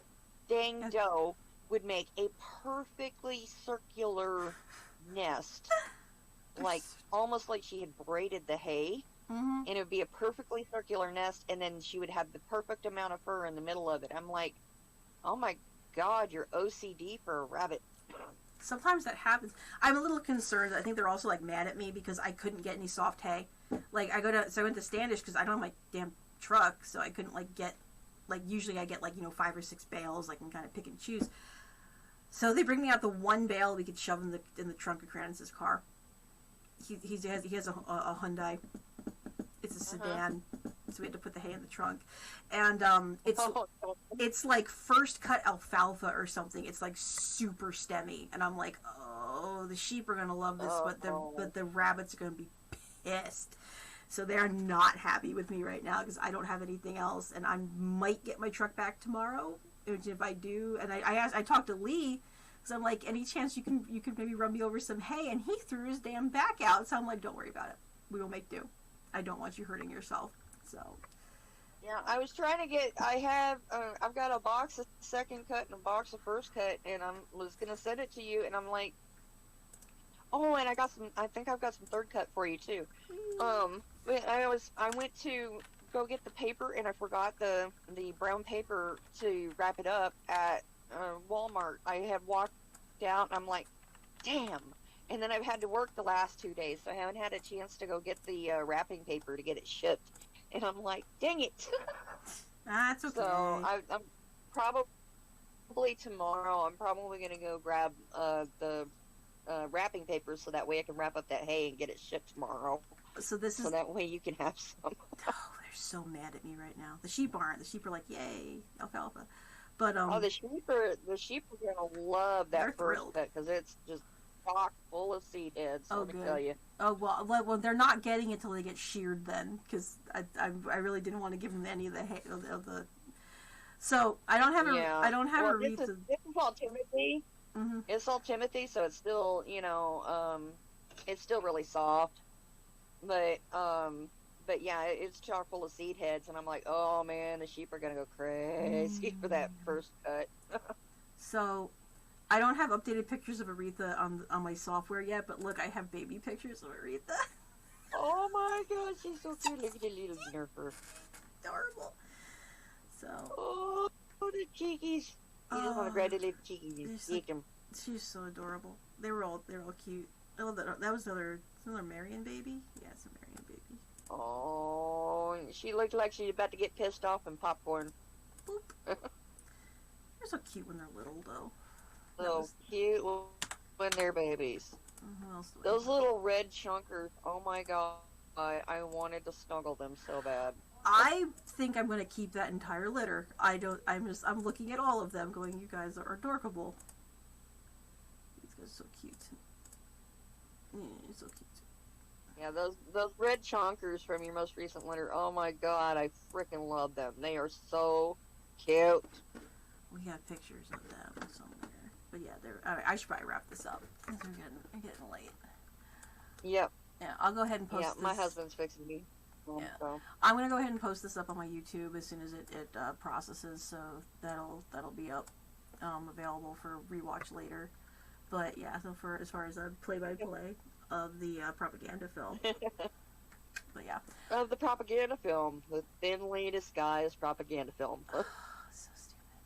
All right, well, I'll talk to you in a little bit. I'm gonna close this up. So.